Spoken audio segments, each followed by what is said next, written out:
Hi everybody, Rosie here. I thought it might be kind of cool tonight on the eve of when I'm taking off to fly into Kansas City and then pick up Jenn. I thought it might be cool to talk a little bit about logistics of the move and all that kind of stuff. You know, it's been a long time coming. It's not like we just picked a date out of our hat and decided to move. It's taken a lot of really intense planning and research, not least of which, you know, is moving all of Jenn's medical stuff over to California and getting her squared away. And she actually has her first doctor's appointment down at UCSF in January, which makes me happy to no end. But I want to focus on the logistics here. You know, we wanted to do things, I don't want to say secretly, but you know, I do have stalkers, and Jenn, you know, we do get you know, sad to say, you know, I do get death threats from time to time because I do live my life out in the open, and I'm proud of who I am, and I think that by being a transgender gal, I sort of break new ground by, you know, just showing people you can just live the life every day and not. You don't have to be all glammed up to the nines and things to be transgender. You can actually have a life and enjoy it. Well, you know, sad to say, there's more than a few girls that's very disturbing to them. That idea of sort of having that life that maybe is a little out of the ordinary from the average transgender girl, but it's like people enjoy chooching along and watching the channel, and I think you know, if you're not satisfied with that, well, you certainly got Jenn, and she's certainly girly girl, whereas I'm all tomboy and all that. But it took a lot of planning to get where we are today. You know, we had to research how are you going to do that. You know, Jenn's got a vehicle out there. She's got a really nice 2000. I think it's a 2012 Ford Escape. It's a really nice vehicle. It's not like she wants to leave that behind. And yet we have to pack up 12 years of her life, plus her, plus two dogs, without her getting supremely dickered on the way over here. So you can see some of the logistics that we had to combat. We looked at U-Haul trailers, you know, and then towing the car behind. But you're looking at, you know, with the tow bar and the rig, you're looking at $2,000 for that. And you're probably getting about 8 miles to the gallon. You're going to burn 200 gallons of gas besides to get here. As I review the map and show you what's going on here, you know, it's a losing proposition. So we did some research, and what we finally settled on, and Jenn went back and forth to the U-Haul Dix a few times to do some research and things. We finally decided on a small tow-along that could pull behind her vehicle. It's a small, I think it's a 5 by 9 foot U-Haul trailer. So we got she arranged to get a tow bar and light set up on the back of the Ford Escape, which is really good. So then Saturday morning, the plan is, tomorrow is Friday, I'm flying in. Saturday we'll rig up the vehicle, we'll go to her storage spot, and we will go. She's made sure to get stuff moved out very carefully out of storage so that it's not a real big production. She's got a hell of a lot of nosy neighbors, right? I mean, people in California, they could care less. I always joke with her, you could be rolling in the street and on fire, and people would just chooch past you and say, that's a cool sight. But, you know, for her, you know, everybody's so nosy in small town USA that, you know, she wanted to move stuff into a storage setup that she has.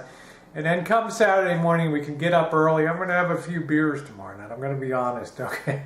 And then Saturday morning, we're going to be up. We're going to be at the U-Haul place at 8 a.m. We're going to get that rig on, and we're going to drive. And I think Jenn's going to take the first leg. We're going to go over to her storage place, and we're going to get that loaded up, and we're going to get on our way. So it's going to be quite a production with the two dogs and her, and we had to make special arrangements to find hotels along the way that were pet friendly because, well, to Jenn's dogs, they're like family. You know, Wolfie's like cousin it, right? So, but to Jenn, they you know, they sleep in her room and they do all their house buddies, and it would be very traumatic for them to be separated or left in the car and all that. So we got that all arranged. So let's take a minute now that we know how we're getting out of there. Let's take a minute and go over the route here. And let me grab my trusty chopstick for pointers and pay attention. There'll be a quiz on this later. This is Missouri here, and I have a road map of the western U.S. here. And you can see Kansas City. I'll be flying into the airport in Kansas City tomorrow. And Jenn is really down here. You can see a little town called, it's down here, Clinton. Down here near, there's Harrisonville, Warrensburg, Sedalia, where they have the state fair out there. And then there's the town of Clinton, which she lives nearby. Those of you that saw the September uploads will recognize the Truman reservoirs and lakes. All this is part of the Ozarks down here, and in a lot of ways, this is really, really a hillbilly country. It's beautiful land, but it's a bird of a different feather to live down there. So we are going to be packing up, basically leaving Clinton, and we're going to be coming out and catching up to Kansas City. And then our hope is on day one to start to head west once we pick up I-70. As soon as possible, we're going to head out. I don't see any dog legs sort of over here to get us over here. We're going to go up to Kansas City. We're going to pick up 70 west, and we're going to go to Topeka. I have run this route probably 10 times over the years, and we'll talk about topography and a few other things. I think you'll find this a very interesting upload, but there's nothing really new under the sun to me. I mean, Kansas is a really flat state, but Jenn is starting out at an elevation of 600 feet 600 feet above sea level, and when we go over the Loveland Pass here at the high point of Colorado, we're going to be going through the highest road tunnel in the world here at 11,100 feet. We're going to be more than 2 miles high, so that means basically moving from Kansas City area out to Denver. We're going to be climbing basically 2 miles up here, and you really do feel it when you're on the plains.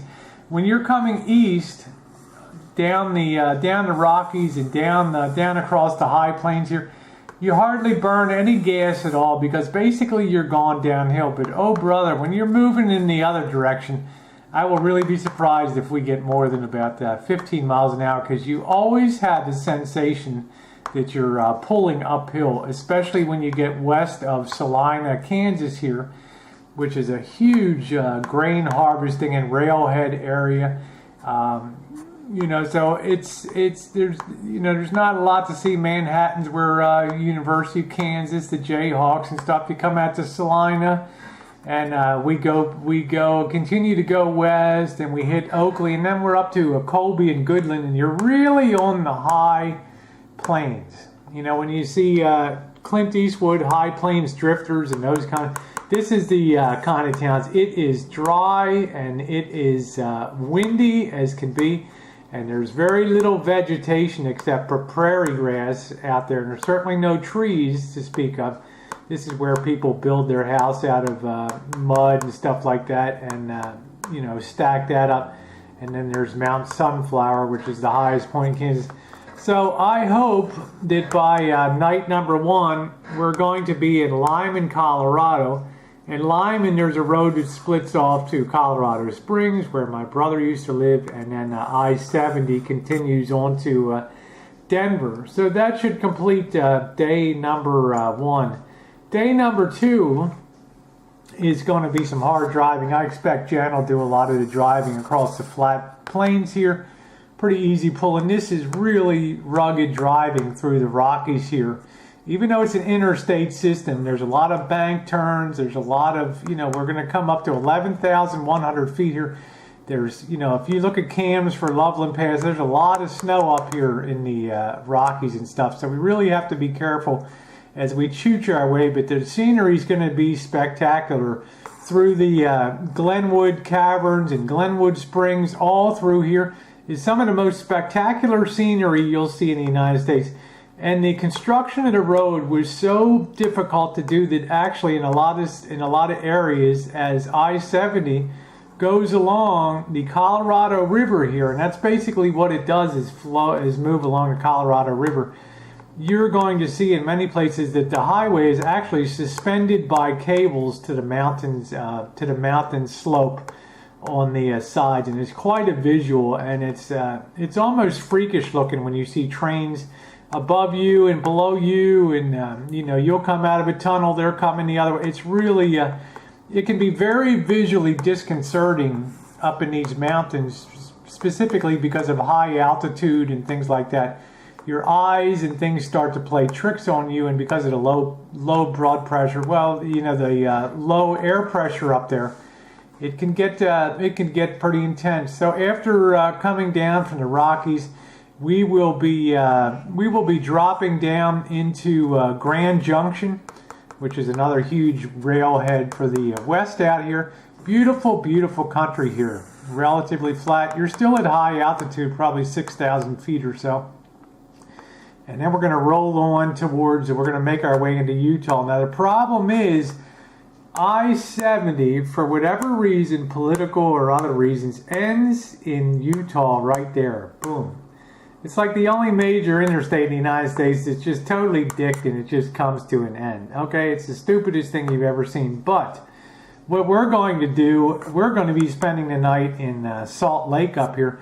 So what we're going to do is dogleg off the right here at Green River, and we're going to go up to Price, and this is some really rugged, this is 2-lane road going up here, but it's going to save us about 150 miles. So what we're going to do here is go up here, and I've done this a few times through Price and Helper. This is real coal country up here, and the reason that one of the small towns that's not marked here is called Helper is because they have to usually put 3 or 4 engines on to pull the coal out of here, because the terrain is so steep and so rugged. So by the end of night number 2, I think we're going to be pretty well spent. We're going to be in Salt Lake spending the night there.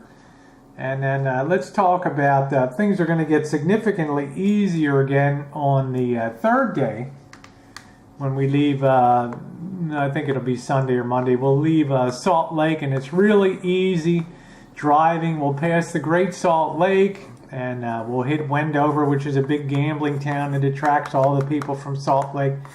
All the non-gamblers, right, come over there, and then we'll hit Wells and Elko and Battle Mountain and all these places.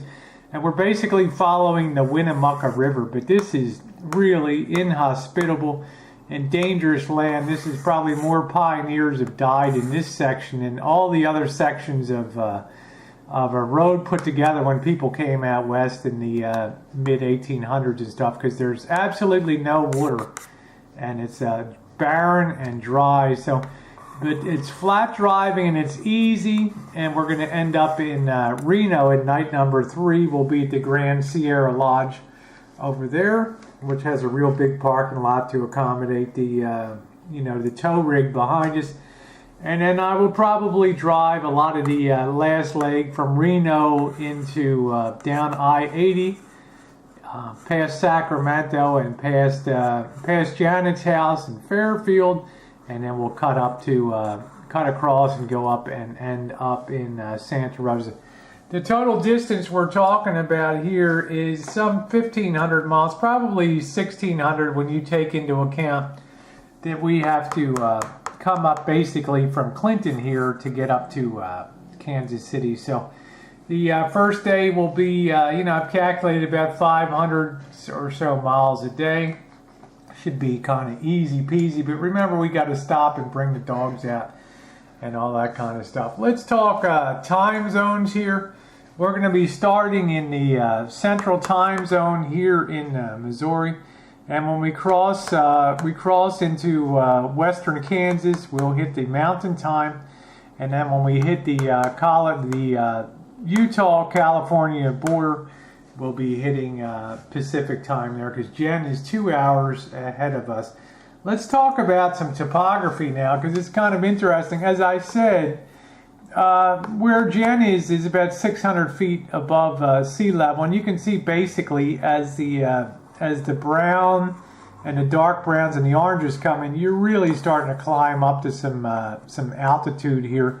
like I said, 11,000 feet is the highest highway tunnel in the world through the Eisenhower tunnels there, and I'll breathe a lot easier once we're in Salt Lake City.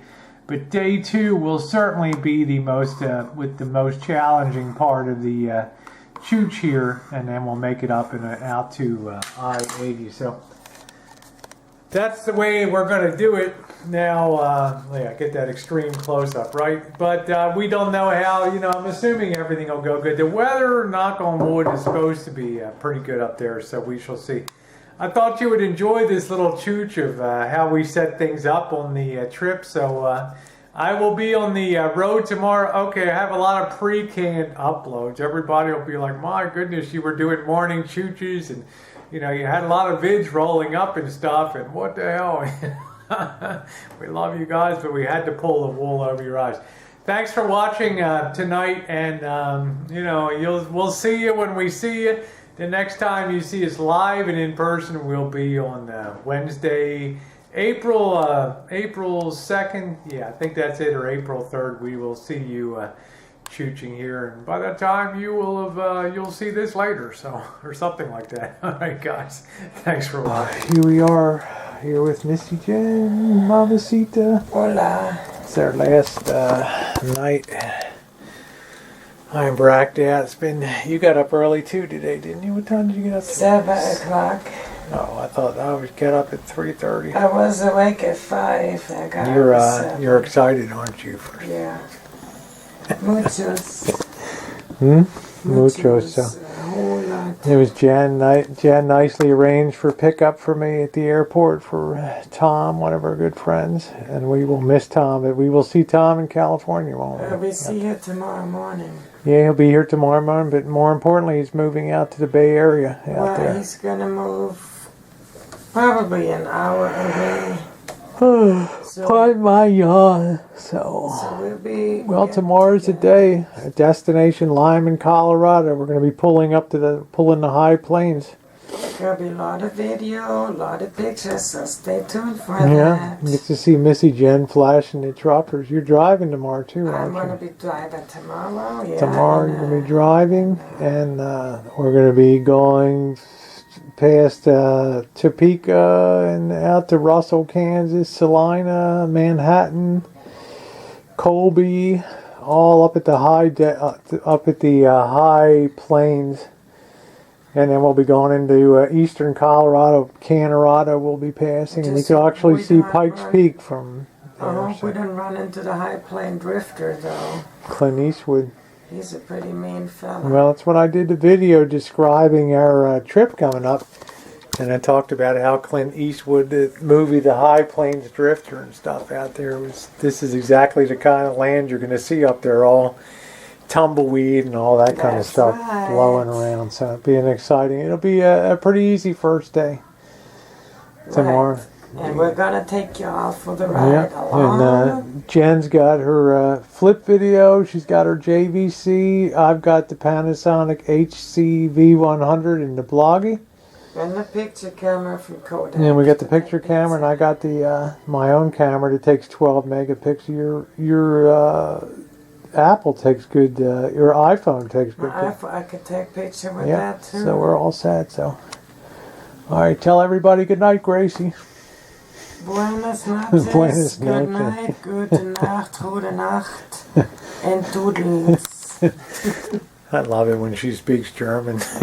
All right. Yeah. We'll see you in the morning. Okay, guys, day 1 is done.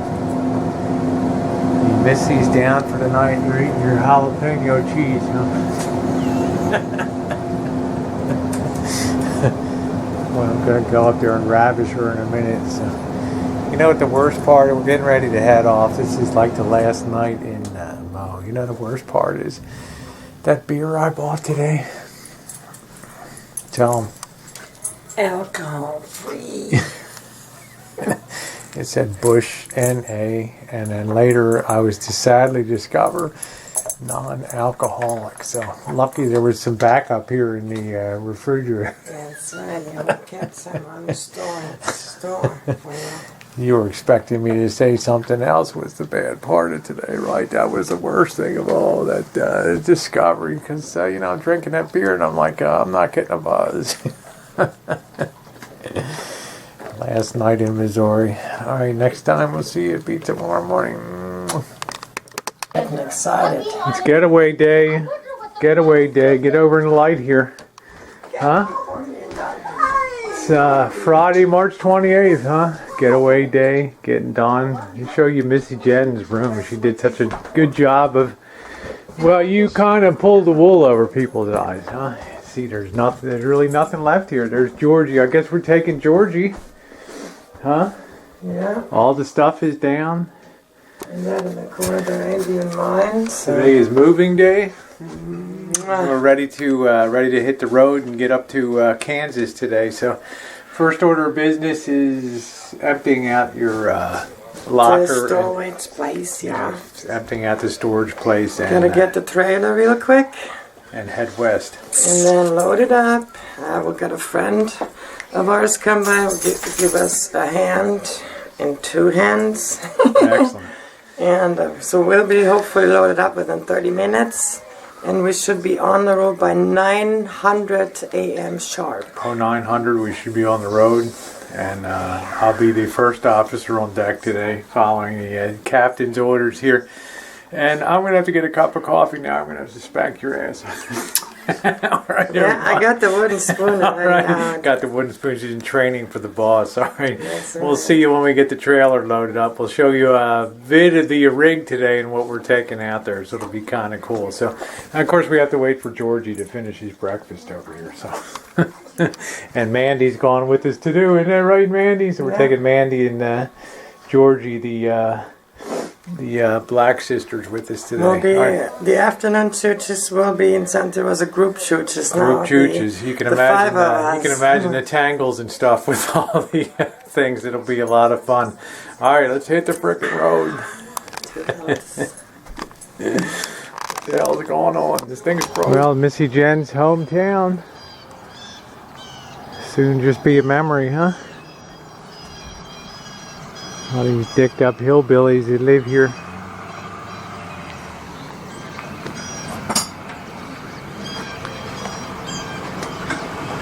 There she is, the last hurrah, huh?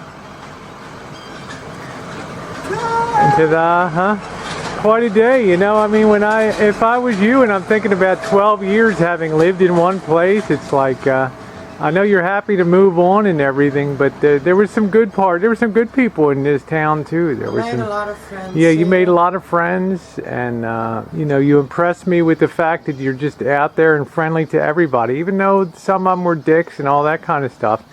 You don't ever hold a grudge or anything, which is... with kindness, you can win people's hearts over more, easier than being hateful. Yeah, it's one of the things I love about you, that integrity and that honesty and that ability to just give everybody a break and stuff. So we're this is Jenn's rig here. She's got a beautiful Ford Escape. It's the dual fuel. You can take the ethanol and beautiful. And you got the trailer.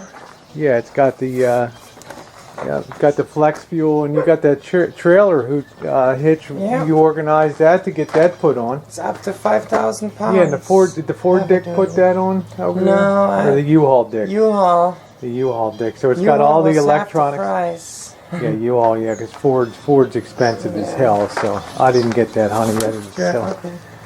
So this is the rig. This is a 2012, right? Yeah. You only got that many miles on it anyway, so it's good. 33. Yeah, and you just had servicing it Full service on it now. Yep. Yeah.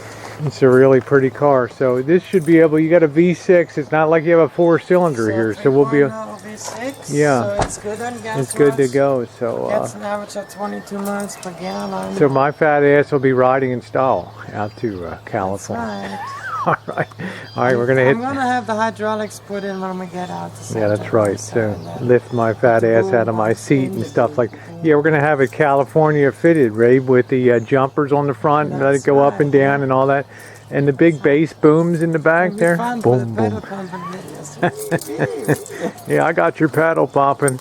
All right, guys, we're gonna get on the road. So we will see you. We'll see you when we get loaded. We'll see you over at the storage place. Got to get the Admiral in the vehicle now. So that's right. Yeah, 619. Too early for pedal pumping. Yeah, pedal pumping don't work today. I'm wearing rubber boots. Rubber boots. We got the deal going on today. Well, we're heading over to the storage place. Cross over top of the part of the Truman Lake here, reservoir system, right? Yeah, this is the first part, and that's called the deep water arm here.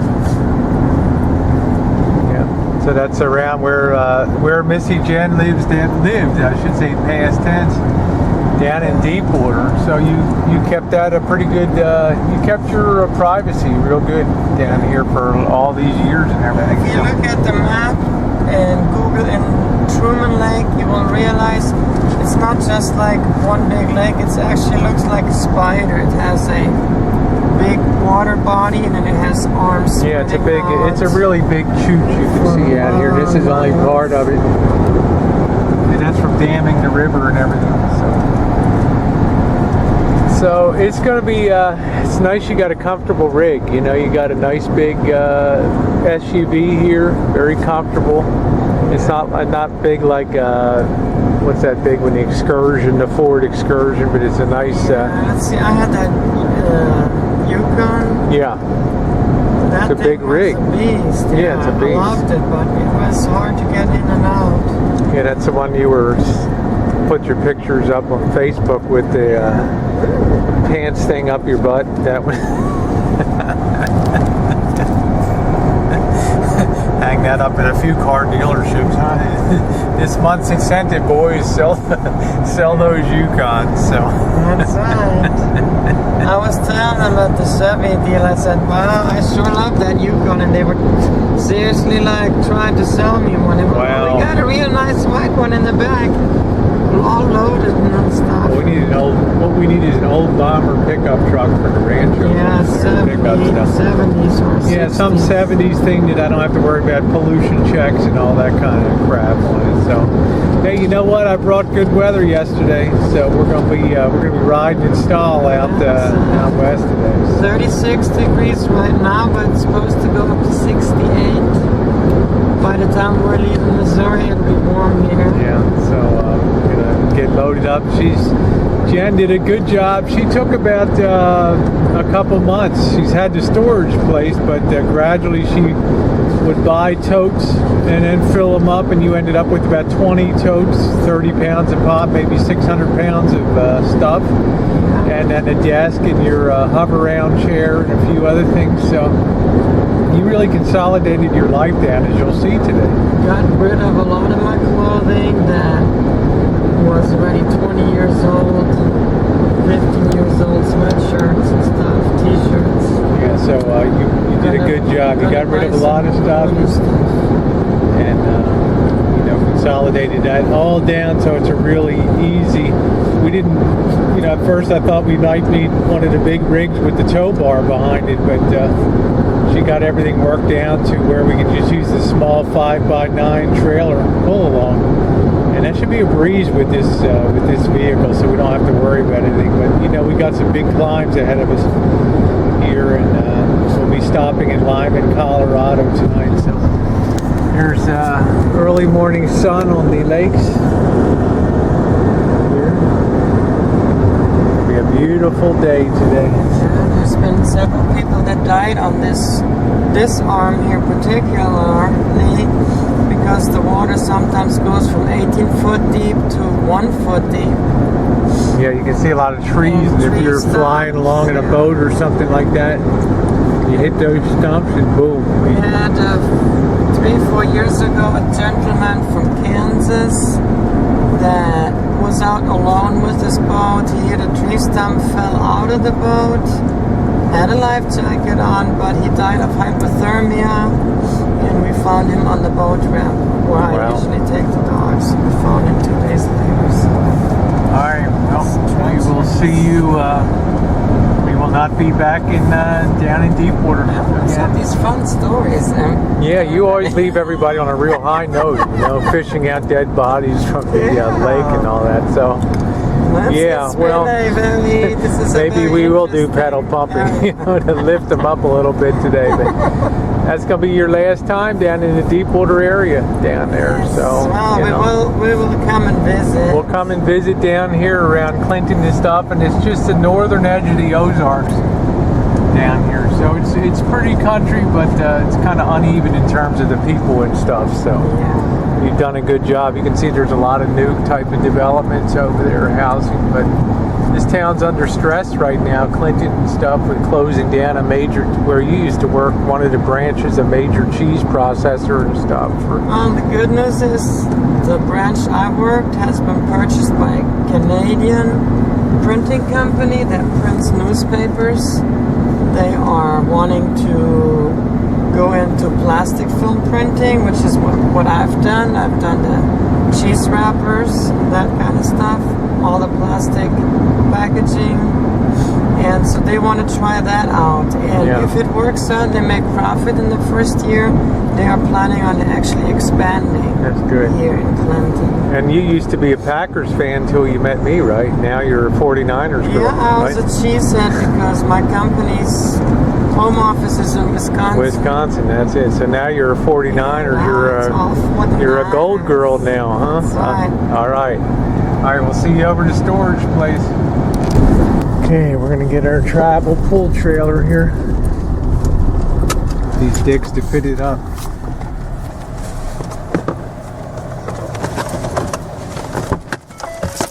Stay there, Georgie.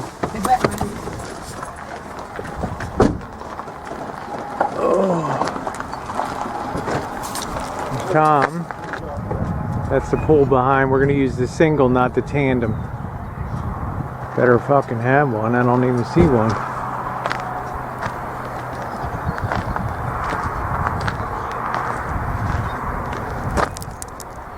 Not pulling one of those mofos. All signed on. You got your receipt. Get your rig hooked on. Happy day. Happy day. The friendly U-Haul dicks here, and we're all good to go. Tom's riding shotgun today to help us get loaded up here. Alright, I need you to sign right down there for me.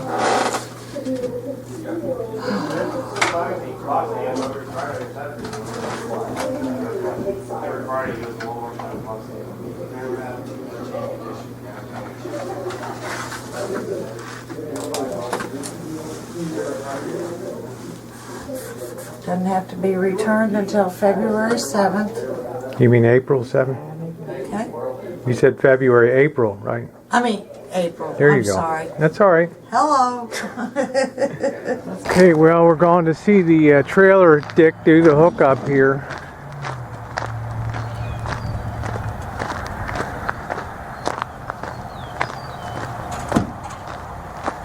That's not too bad. That one looks like it's in pretty good shape. How's it look, babe? Does it look like it's in good shape? Tires look good. They look like new tires on this thing. Speed limit 55. Are you kidding? People really do 55 on these things, huh? You can do whatever you want, but I've heard of people getting pulled over. Well, I mean, in Illinois. Yeah, we're going the other direction, thank goodness. So, out west, nobody really gives a shit, so it's good. All right, good. That's a good, safe rig, huh? Yeah. All right, good. Thanks, trailer guy. Appreciate it. Yeah, that's got brand new tires. Yeah, looks like brand new Goodyears. What do you think, Tom? Look, good tires on her? Yeah. Yeah, trailer Dick's doing a good job hooking her up here. It's good. Looks like this trailer Dick knows what he's doing. Cable Excellent. in there. Yeah, you got that. Yeah, thanks for tack welding that and everything, Tom, putting that up. What state are we? Florida. Oh boy, that'll be a hoot, huh? We're pulling Florida plates, huh? We're putting that on that line. Yeah, we're pulling Florida plates. All right, thank you. We made a steel cable where we can go to the handlebar and lock it to the car. Yeah, because you know it's the Wild West out there, you know, so you never know what the hell's going to happen. Yeah. Yeah, this rig came from Florida, so yeah. I'm going to Lightning, Colorado. It's a very small town. That's a nice town. Yeah, it's okay. It's a decent size. You know, you can see the Rockies right there. So I stop there every time I go to Colorado for. Yeah, you can see Pikes Peak and that's all where I that always stuff. stop and get Yeah. gas because it's an hour From Colorado Springs. Yeah, it's an hour from Denver. All right. Or less. And on the other side of Denver is where I stop. All right. Well, thanks for rigging that up. Okay. Thank you, Tom. Taking some video today. So we want to get the heavy stuff towards the front and on the bottom. The stuff that lies flat comes first. Well, I was told to take the chair out. Okay, so you got the things for the chair.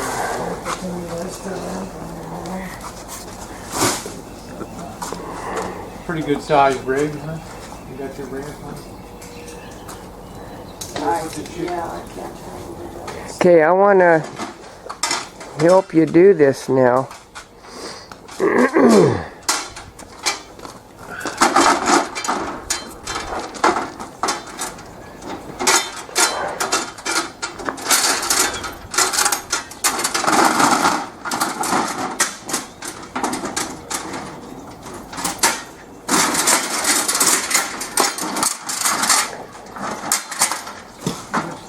Which side goes up the ring on the side or the other?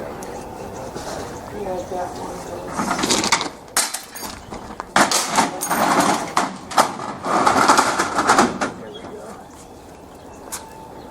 All right. You just press that button in the back again and it'll stop. Thank you. Like that, we're all loaded up. You had room to spare too up there and stuff, so you picked the right size there. Yeah, It's if we awesome. go to the high plains and the high plane drifter left a few dead bodies, you know, Yeah, we'll surrender the keyboard, you know, if he wants to rob us. So, yeah, it's going back to the house. So, if you can take. Oh, okay. Yeah. Just set it in front of the front door. So yeah, we have That's it. You got it. fortunately enough space left. I have gone out to U-Haul when I pre-ordered it and measured. Yep. And then I measured in here the totes and stuff, and then I Yeah, you did a lot of got work. rid of a bunch of stuff, and it paid off. You didn't get rid of me. I'm gonna tell you all something when you decide to move. You know, it's all materialistic stuff, so just take stuff that has sentimental Yeah, value. true. You can always replace crap over there. Anything else like furniture, and this is the only furniture I'm taking. Did you get your big bra for today? Yeah, you got that. Umbrellas today. All right. Yeah, we're both flying low today, so okay. So, yeah. Let's get the road. Let's close her up. All right. Well, with typical German efficiency, at 9 a.m. exactly, we are on the road, loaded up. The storage unit is done, and we are on our way. And Jen had a little tearful goodbye to a really hell of a nice guy, huh, Tom? Real sweetheart. Yeah, Tom is Tom's been a blessing all the way around. Long-time friend, and he'll give his last shirt. Yeah. You give the last year. He's a wonderful guy. He's been ripped off by people in his life like you could not believe. But for the last time, God knows how long, we were on our way out of Deepwater, Missouri. Right now. Can you just stop right here once? Where's that sign up here? I want to just take a picture of that sign. Where I lived, and it was Deepwater, Missouri, about an hour south of Kansas City. 12 years of your life here. Yeah. Let me pull in here real quick. Yeah, remember you're pulling that rig behind you. So.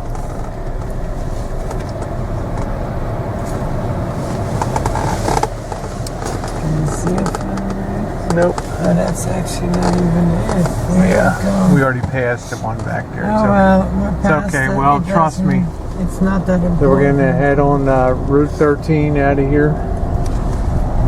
You know, it's not that important. It's done now, babe. you know, a few tears this morning, and you know, you did a marvelous job organizing all that stuff. It only took us about 10 minutes to load up that rig. How's it feel behind you? Pretty good there?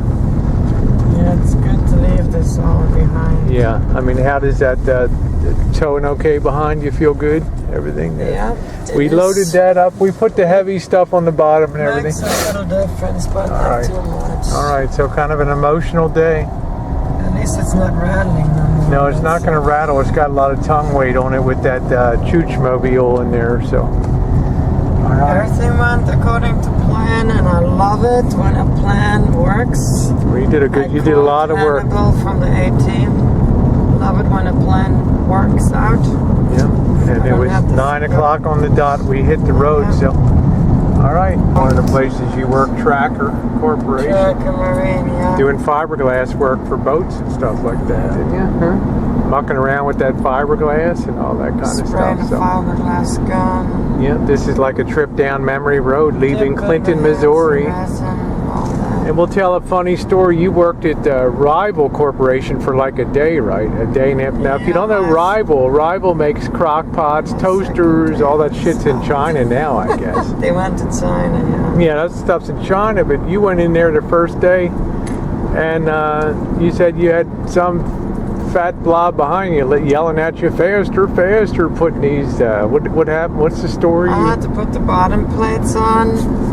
You were cookers, right? Crock pots. It's got several nuts, and you gotta, like, with fingers, be really good with the fingers. Yeah, you gotta be flying on that stuff, and then, right? I mean, it just keeps coming down the line, and I told her, said, I can't do this, put me down at the line boxing them up. She said, no, 10 o'clock, first break. What'd you do? You took that time card? Took the time card and then flung it at the lady in the office, hit her in the face. I said, this is bullshit. I said, I'm done here. I'm not doing this slave job. Yeah, it was crazy. I went home, and that work was better suited for China, right? I had actually then a call from Tracker the next day. They had done the layoff, so they called me back. I was the first one to be called back. Yeah, that's great. So, yeah. Life was good again. Kind of a funny story about your experience at Rival Corporation, huh? So every time I see the Rival crock pots, I get sick to my stomach. Yeah, it's crazy, isn't it? Mm-hmm. Well, I think I got a nice magic chef out there or something like that, so you don't have to worry.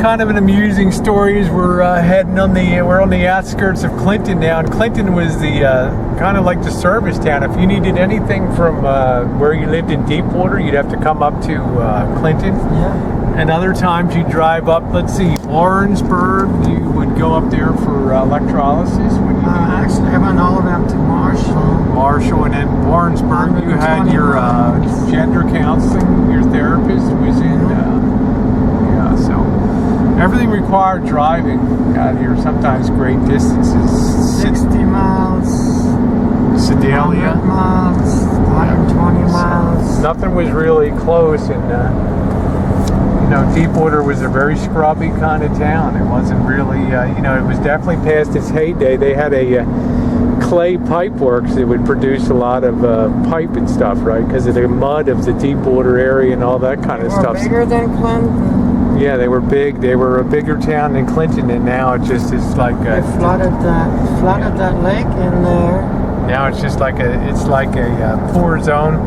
I would say, 40% of the house, 40% of the houses are uninhabited now. They're just abandoned houses and stuff. So it's a real contrast. I mean, we got a lot of problems in California. We got corruption. We got a lot of liberals and all that stuff. And one thing we have is good,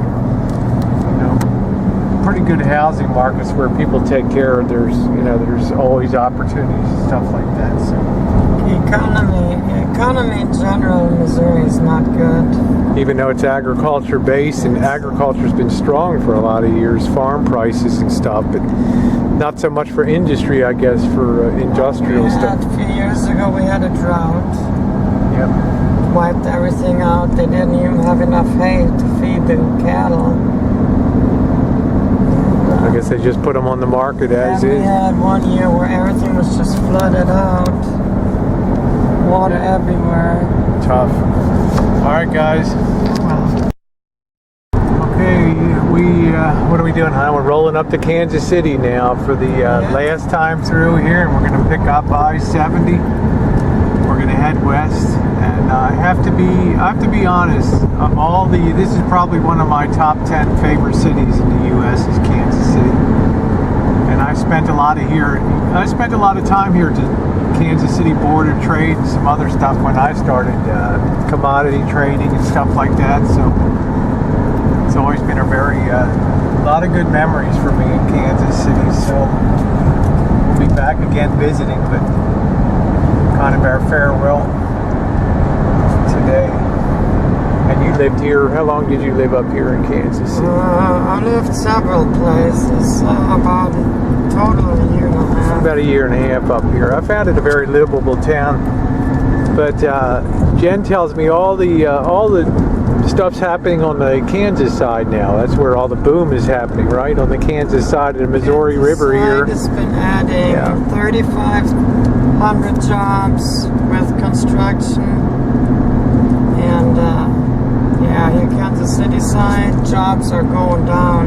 Yeah, it's tough. I think it's just the way they do business in Missouri compared to Kansas, right? But, politics and all that. Governor Nixon has brought in a big company now that will actually start this year. They're bringing 1,500 jobs into the Kansas City area on the Missouri side. That's good. So all is not lost, but I find it a very affordable and very livable place. I mean, the pace of life compared to San Francisco and New York and Hong Kong, they're just frantic places. And I think the people are pretty friendly in Kansas City too, I found. Yeah. So here's where we're going to be turning off west and heading towards Topeka. We'll pass Manhattan, where the University of Kansas Jayhawks out here. Still getting, Jen's still kind of getting the feel of the rig on and off ramps and stuff, but it's quiet. It was bouncing around when we first put it on there, but it's doing good. Doing good now. We've got the weight. We got it properly loaded and everything. So, all right. So we're just moving through. Catching the sights. I guess we're going to church over here and Chooch on out here. One of the things I find incredible out here, and when we pass Salina, Kansas today, you'll see the largest grain silo in the world. It's absolutely amazing. And it actually makes this one look small over here. You can see off in the distance. And this is a huge railhead for moving grain out of here and cattle and everything else through the Kansas City area. But I always marvel at the size of that grain, because that's the Kansas City Southern Railroad comes through there, and the Southern Pacific and the Union Pacific all have huge railheads in here, so they're pulling off to that way there. there's Kansas. Now we are in Kansas officially. Welcome to Kansas. Just passing the over top of the Missouri River here. And we are officially in Kansas now. Bye-bye Missouri, baby. Yes. That's it. Bye-bye Missouri.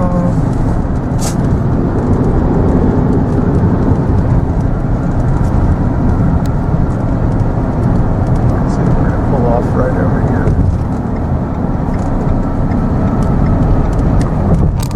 Who's helping drive, huh? Hey, both hands, both paws on the wheel. What the hell are you doing here, huh? A smart dog, huh? Smarter than Rosie. He's already learned. We're already teaching Georgie how to drive so he can navigate the Rockies tomorrow, right, bro? Huh? Watch that cruise control settings on there. I think you just changed the channel on this, did you? Do you have channel set? Yeah, you got all those controls up. There's a nice rig here, so. Yeah, there's Georgie, and Mandy's still sitting up, catching the sights back there, huh? That's the Mandy's the invisible dog. You really can't see Mandy. That's why I love this vehicle. Everything is at the thumb. Fingertips, yeah. Thumb, So, boom, boom, boom. You can, get that paw back on that wheel. What are you you doing? have two thumbs, you're good to go in this suit. So I was telling Jen, I've come out of here many times this run between Baltimore on the East Coast and Santa Rosa on the West Coast. And this place in Kansas is the only place that charges a toll. And you know what? That toll plaza is over a mile away here, so we are in a backup. I have to guess that it's going to be a hell of a long time sitting in this juice. But can you imagine this road ends in Utah, and this is 2,000 miles, and this is the only friggin' place in 2,000 miles that collects a darn toll. It's right here just west of Kansas City. You dancing? Huh? Paul on the wheel. We got our first accident up here. Probably won't be the last, but this looks like a heck of a lot of vehicles were involved in this thing. Jen thinks she saw an airplane. Oh my God, it's a semi-truck crash. Look at that. Oh, jeez. Oh yeah, look at that semi-truck, or at least what's left of it. Oh my God. Look at that wrecker's trying to figure out what am I going to hook on here that's not going to chooch off the back of it. Oh my God, look at Wow. Look how he hammered into that concrete over Yeah, look there. at this one too, this other one. Jeez. These two dopes really connected, didn't Boy, they? he ran into the concrete there. He hit the concrete barrier. Wow. Folded him up. It's an ugly deal right there anyway. There you see the concrete. You know what the beauty is today, guys? No toll today, Oh, baby! yeah, It's a he hit the freebie. booth, Oh, he too. hit the booth. I hope he didn't kill anybody in that. Jeez. Oh my God, it totaled the toll booth. You know what today, guys? The only good thing out of that is free ride today, so no toll. But I hope nobody, I would be so scared to work in that toll facility when you see something like that flying I through. don't want to work in a toll. Yeah, state capital. We're rolling through Topeka, Kansas now. Home of Brown versus Board of Education, 1954. Separate is not equal in the eyes of the law. I think that's the dome of the State House over there.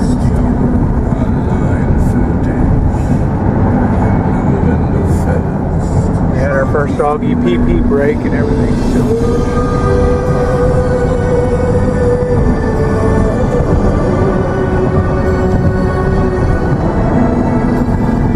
Nice clean looking town. You should be able to see another one of these huge grain silos up here. Not as big as the one that you'll see in Salina, Kansas, but still, that's got to be about half a mile long. That one. I don't know how well you can see that. Probably not too well through the trees. But trust me, that's long. There it is. It's a good view.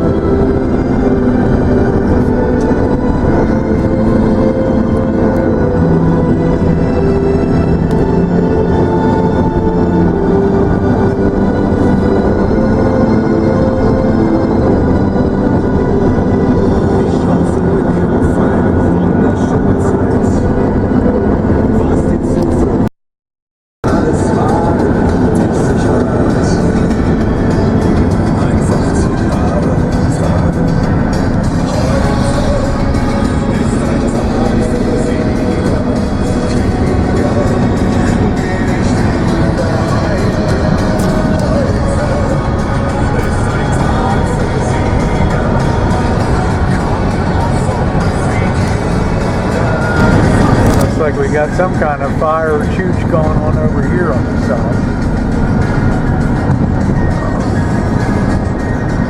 A lot of burning up there. I guess they sometimes they clear the farm fields and they'll burn the tree limbs and all the other crap that comes down. In California, they do that a lot.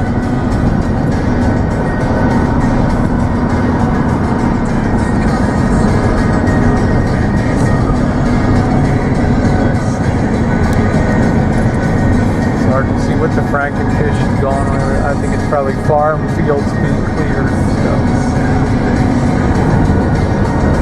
That's one way to get some ash into the land.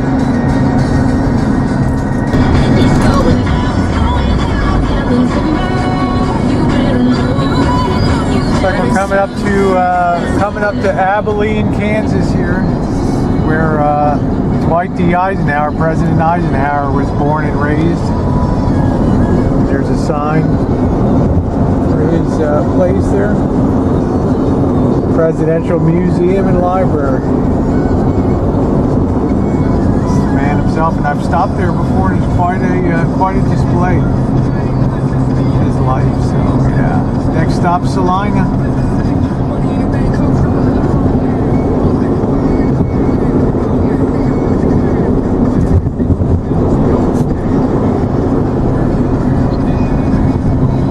Okay, here we go. Guess who's behind the wheel, huh? Driving your $30,000 SUV, right? Actually, look at Georgie's sleeping here now, so. Well, we're over halfway, almost to Russell, Kansas now, the home of Bob Dole out there. So Missy, Jenn will be taking some video as we roll by there in about 50 miles or so. And yeah, we had to stop for some gas, but the gas place was closed down. We stopped, so we had to backtrack 10 miles. I haven't seen another gas station since, have you? No. So I think we did the right thing by doubling back and getting gas, because we'd be dickered right now if we would be out of gas on the side of the road. The thing was going bing, bing, bing. You got 45 miles left. And we were starting to we're sweating. Two girls on the highway, you know. We're having to flush our tits to get some gasoline. All right, we'll see you when we roll by Russell, okay?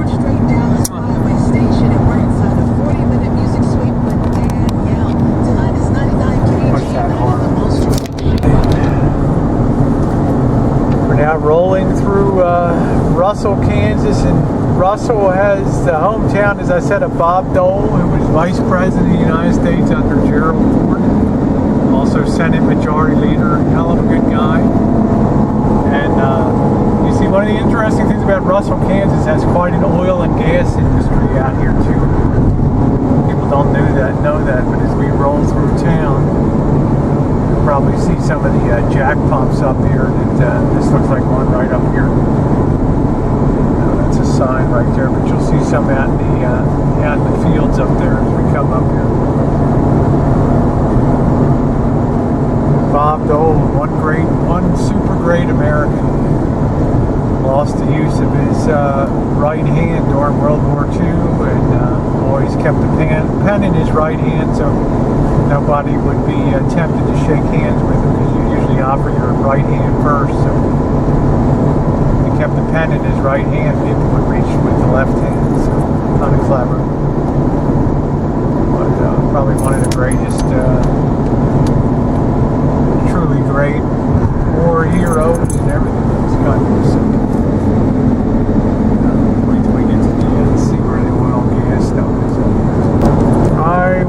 I would say Russell, Kansas marks the beginning of really extreme western Kansas. It's going to start getting a lot drier here, and we're probably up about 2,000 feet in altitude right now. We probably come from 600 feet around Jenn's place to up around 2,000, 2,500 feet in here. I mean, my ears have popped one time up here, but you can see the oil derrick up here. There used to be a sign up here, home of Bob Dole.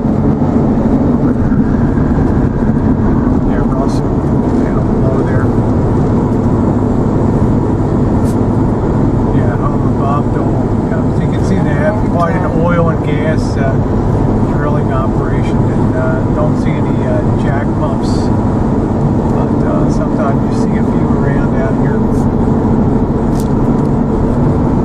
So the next thing will be Hays, Kansas, which was really the last outpost of the cavalry and stuff. Yeah, there's a jack pumps going over the. Yeah, there are jack pumps running out there in the fields. That's it. And then we'll pass Victoria. Yeah, Victoria, which is the. Where the Cathedral of the Plains is.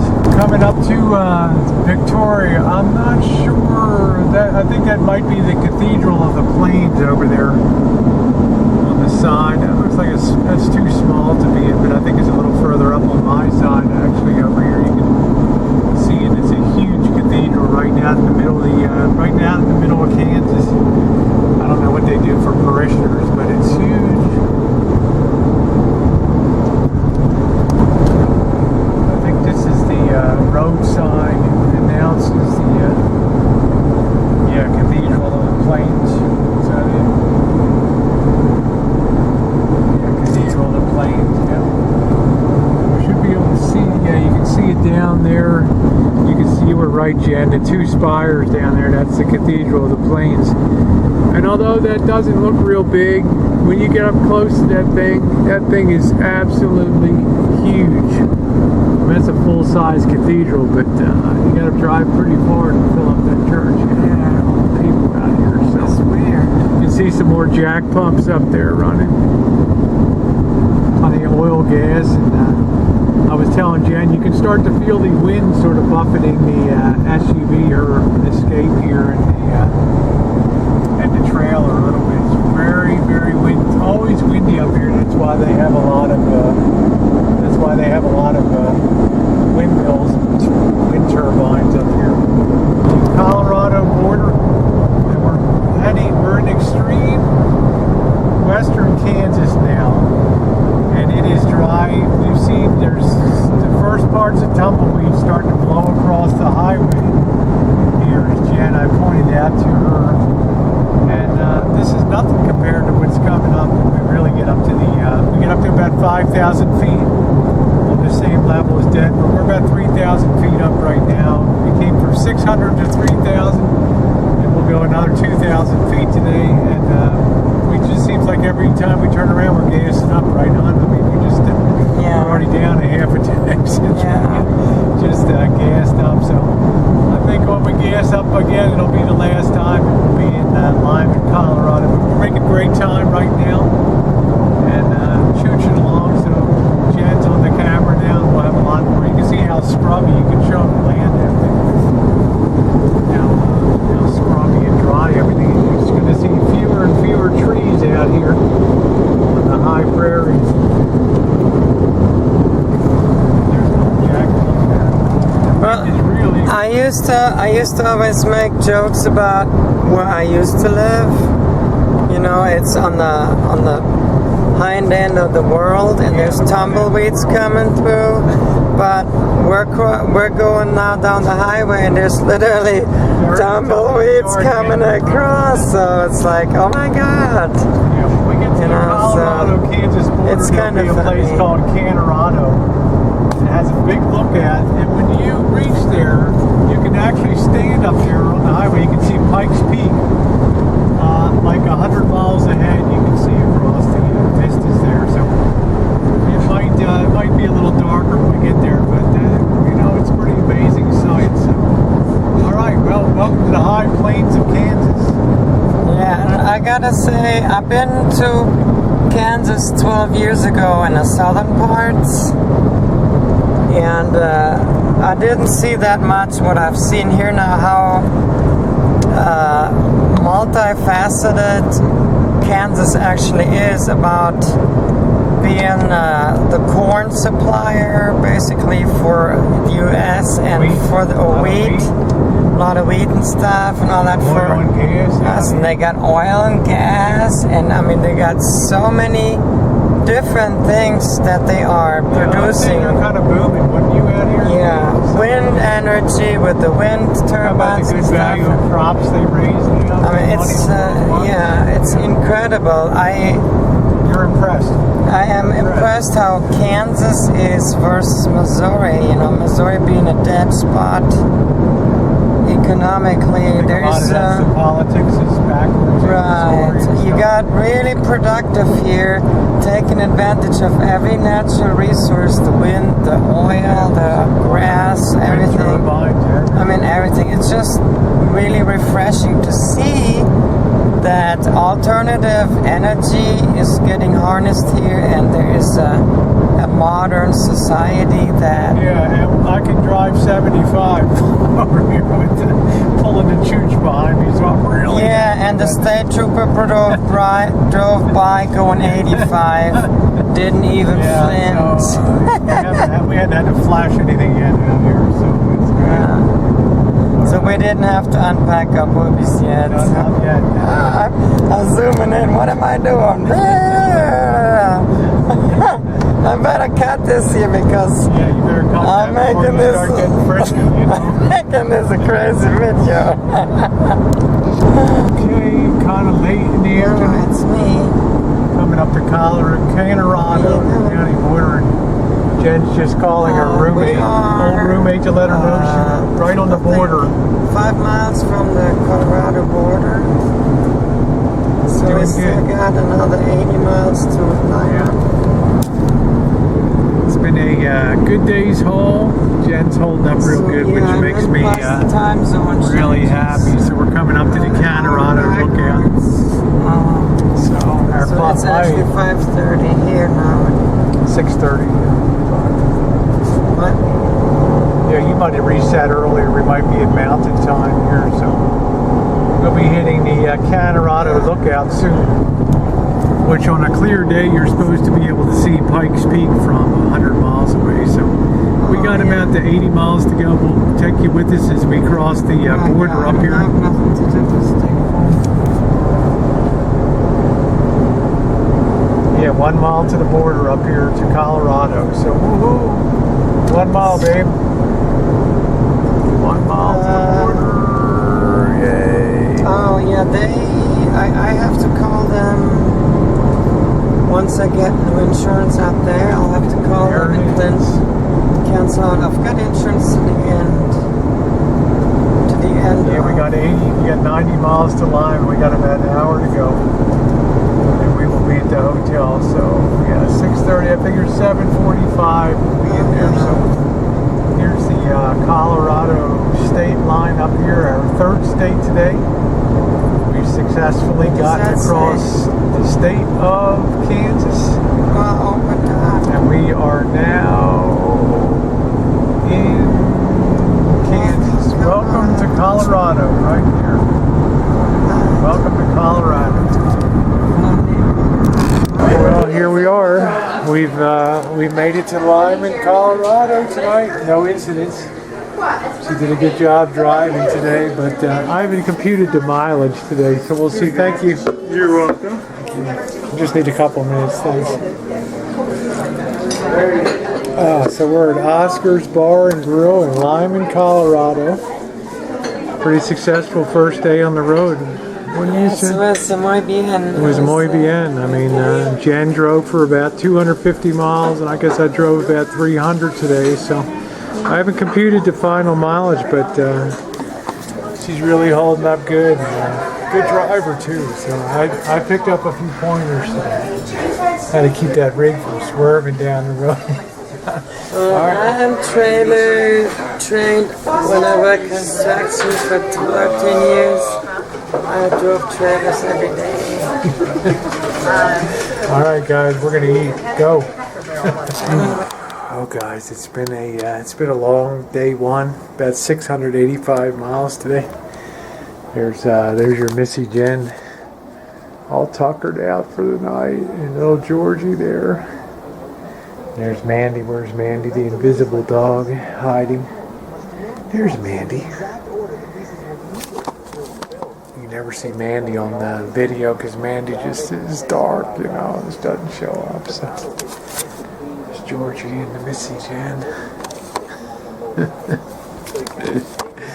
She did great today, driving about 250 miles. So I did the rest of the 450 or so today. So she did great, you know. So we're gonna hit it tomorrow. We got Lyman, Colorado to Salt Lake. So a couple guys wanted to know if we're looking for dates tonight over at dinner. It's like, see you tomorrow. Going into a tunnel here. First tunnel. See why this interstate's so expensive to build. Denver west to Glenwood Springs.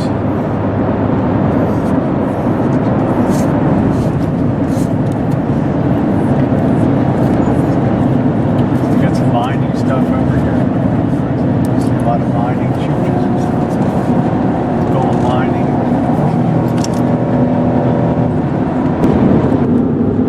There's a gold mine and mill, Argo.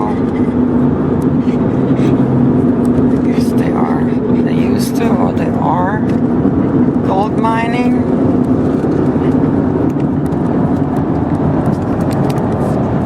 They say that in Idaho Springs, the gold rush actually began. The gold digging began here. Down up in the Rockies. See a lot of these little church towns here.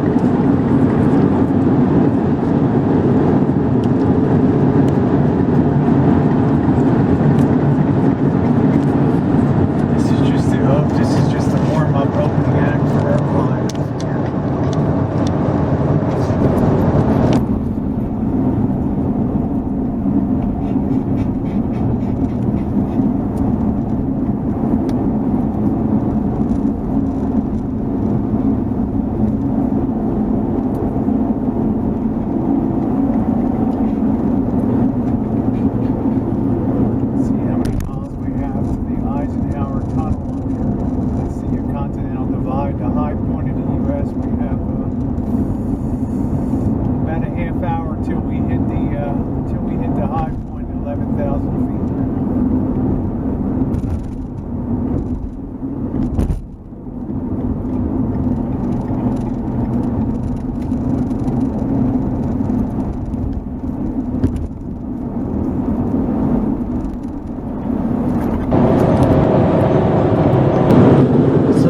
Start having snow out here at the side of the road. Snow, snow, snow. We climb higher and higher. There's the mountain there's got 10,000 feet. And that one there's got snow. It almost looks like a ski mountain. Let's see if I can get it up here. Beautiful but deadly country up there. Trying to think about the pioneers that came through with wagons and steer and oxen and Conestoga covered wagons and horse teams trying to get through here with no roadway. Tough going. Yeah, I don't want to know how many people committed suicide when they came through here with the wagon and the oxen pulling the wagon. It's like they had to go through this. You can imagine, Missy, Jenn, you have your whole life in that trailer behind. Imagine if that just pitched off the side of a cliff or something and landed in a million pieces down in a ravine a mile below. Right, You just think, you would be mighty upset. I would be at the end of the line. So, getting close to the tunnels. Loveland Valley, ski areas here. Loveland Valley, we're up at what's called the Loveland Pass coming up, so you can see up here. Jen, you really got heavy snow on both sides. There was a lot of depth up here. This snow will be up here to June and July up at this altitude. And we're almost up at the Continental Divide now. When Jen crosses the Continental Divide, she will really be a true Westerner at that point, because it's all, everything flows to the west at that point. So, like our speed is kind of slow here. And I can tell you people a little secret. Mamacita is glad when she's gotten through this year and is in California.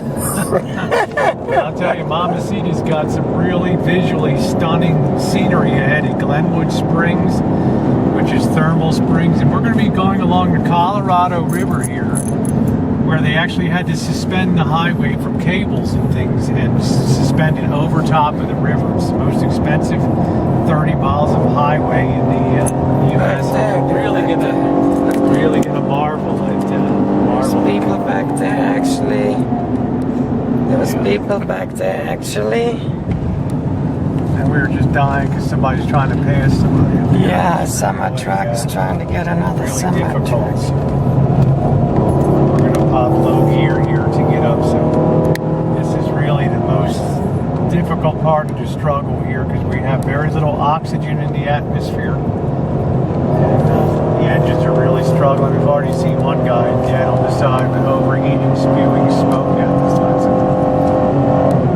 What you'll also see is you'll see tunnels here for trains and protective sheds that they built over top of the train tracks. So when it snows, it just lays on top of the roof of the shed instead of covering the tracks. You can see some of these sheds. So I'm going to move over to the right because we are really struggling right now here to maintain our speed and keep cool. Now this is the Eisenhower Tunnel coming up. This is, as I've said a couple times, the highest road tunnel in the world here. And we are officially 11,010 feet right now. So we're going to chooch through here. This will be about a mile or so, I think, through here. And then extremely expensive to build this. So this also puts us across officially the Continental Divide up here.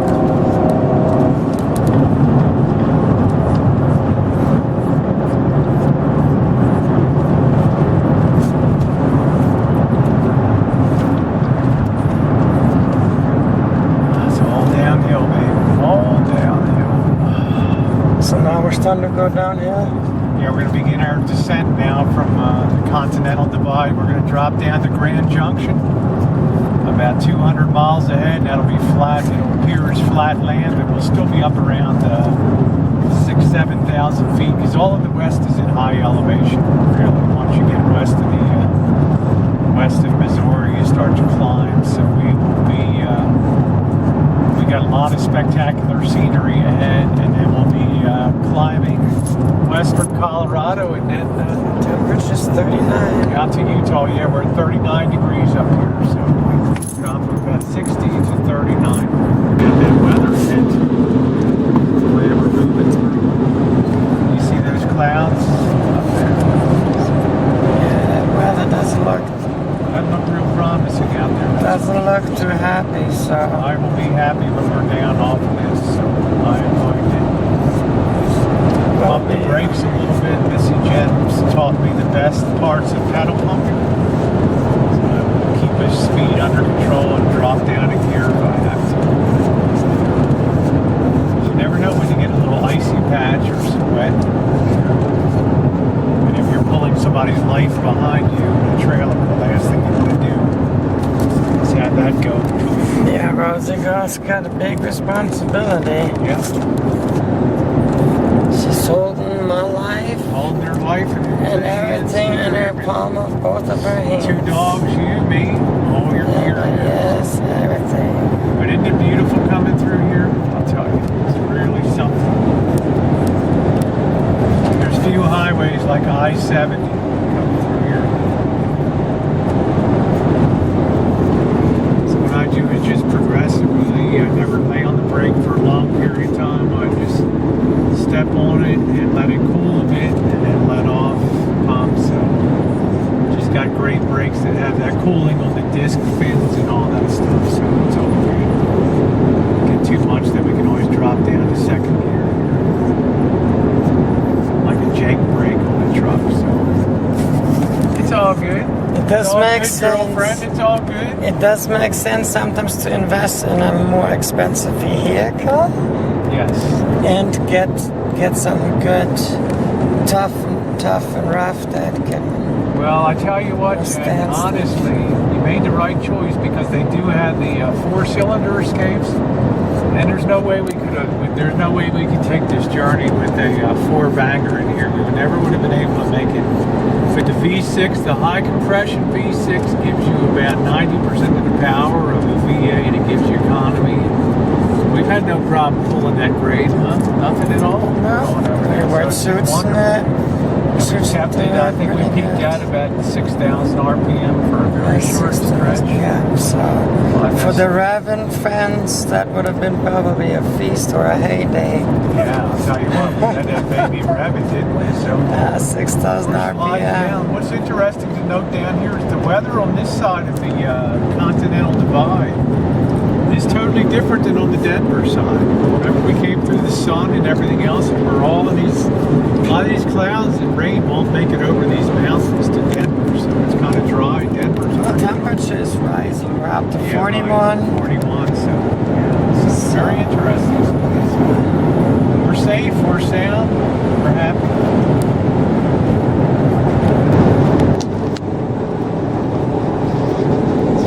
Jenn felt that gust of wind as we made this corner.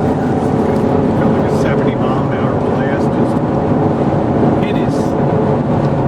Because these passes through the Rockies, they act like big funnels that funnel all the air from western Colorado through here to the east. And of course, when you send air through a narrower passage, it accelerates what they call in physics the Bernoulli principle.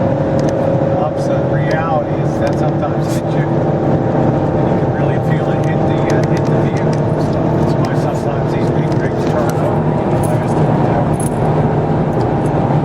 All right. Yeah, I'll be glad to get down off this big. We still got the Wasatch Mountains ahead today, but they're only about 6,000 feet or so, 6,000-7,000. So they're nothing compared to this.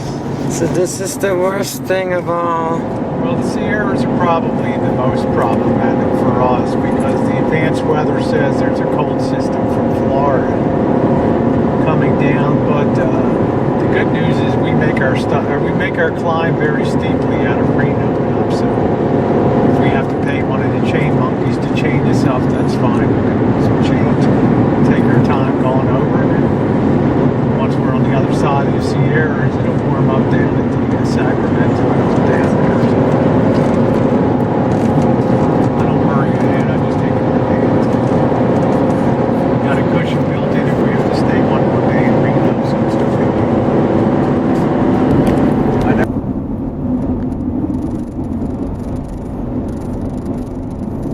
Runaway truck ramp.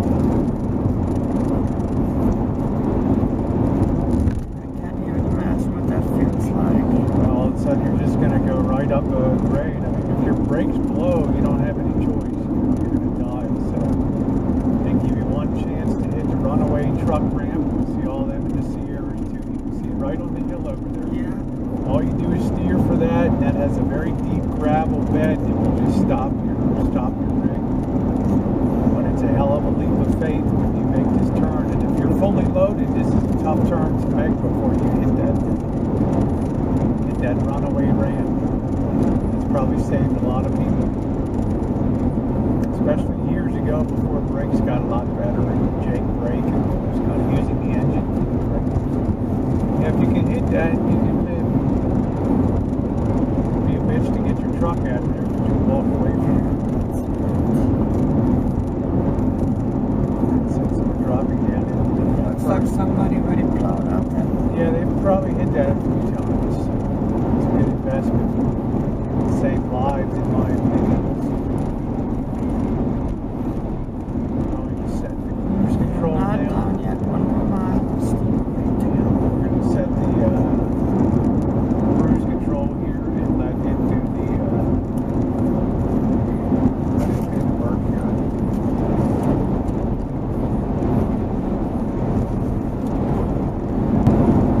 I love that sign back there. If you lose your brakes, don't exit. Stay on I-7. You're not. Can you imagine barreling into these? You lost your brakes. I think I better get off the road. You hit this exit ramp on the right here, and you just plow straight forward into that gas station down there, and set that pump on fire, and you put the whole freaking town on fire. Plow right through all that stuff. You probably wouldn't even stop till you hit the hill on the other side here. Yeah, even got a Lowe's down here. The big box sticks down here. How about that? Yeah, there's a Ford dealer. It's everything. Yeah, they got a pretty big development through here. Some of these towns nestled in. You can see some of the condos with views up on the top there. It's on also uniform. Just slapped on there. I don't like it. Yeah, it's not. It doesn't really have. Certainly not the Alps, right? It's not a peony. You wouldn't have that in the Alps in Europe, would you? That kind of construction. You have individual chalets. Yeah, but Vail will be that. When we get to Vail, you'll see a lot of that. It's all overbuilt now. It used to be a very exclusive, high-end place, but they built so many condominiums. All the rich people fled. They don't go there anymore. They go to. It's no longer special. Yeah, it's no longer special. They go to Steamboat Spring. Telluride. Passing Breckenridge, and Jenn and I were marveling at how built up that place is now. And it just, I don't know, it just looks like condominium city, right? It just doesn't have any charm. When I came through here 15 years ago, there wasn't hardly anything except very expensive chalets and things, very exclusive ski resorts. Now you've got Home Depots, thinking of their sons. A lot of these people are like the heck with this. We'll go over to Switzerland, we'll fly over Europe and stuff. We'll ski in India. That's right. India has a ski resort. Go to the Kilimanjaro. Kilimanjaro. That's still unique. We got 23 minutes till Vail, Colorado.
Vail, Colorado now. Probably the most well-known ski area up in the western side of the Rockies. Like I was telling Jenn before, it used to be a quaint little high-end town. Now it's all condo city over here. So everybody with money just fled out of there if they could. See some of the churches down there. It's a cute town when you walk around. They sort of modeled it after a German Tyrolean sort of village with little shops and main streets and all that kind of stuff. But the charm got sort of whacked out of it. Well, they put this modern triangle shape. Houses that doesn't even you won't see that in there. No, you won't. People just assume that that's what people will associate with Europe and the Alps and that's what you see up German in Alps. When you go up to Canada, that's what you can see up there. Frames. Right. Okay, so here we got the city of Vail. Tried to put like a European, that's the main street over there. They tried to put like a European sort of bent on it. And same over here, like they thought they'd see something like that with Swiss Alps. But Jenn says, no, that's more like Italian. Yeah, this is nothing like Swiss or Austrian or anything. It looks more like an Yeah, this is like, Italian house store. yeah. They got that stucco facade. Yeah, very expensive here. And a lot of people felt like they got ripped off when the real estate market crashed in the mid-2000s. This place got hammered hard because of being overbuilt like crazy. So I'm not even sure what the state of Vail real estate is down here. I'll check it out when I get back. But it's not like Jenn and I are going to buy a vacation. Here you can see some truck doubles now. pulling double shift, hauling ass, going downhill. So I can, and then he took away my view here. So thank you, your truck. We'll pick up Speedy. triples at it. So anyway, I got that one there, All right. and there You was. can see how these start to look really bad over here. Yeah, this is just disgusting. This is cheap. Pla- But these it's, go for about $500,000 at the peak. It's like Lego houses, Yeah, but nobody's even buying them now. They're just sitting there empty. So. and I mean, did you just see the one with the blue roof that looked like Lego house? Yeah, it's just mall after mall of empty condominiums. Yeah, look at this all here. This Nobody's is, here. I mean, who wants to live in a congested area here with the dreaded rocks up there ready to fall on your head? This looks like industry right here. Look at the United States Post Office. I think Jenn and I are more into a summer type of resort like San Diego and that kind of place. I don't think we'll be looking at real estate here. So yeah, we will definitely not purchase a place out here if we decide to.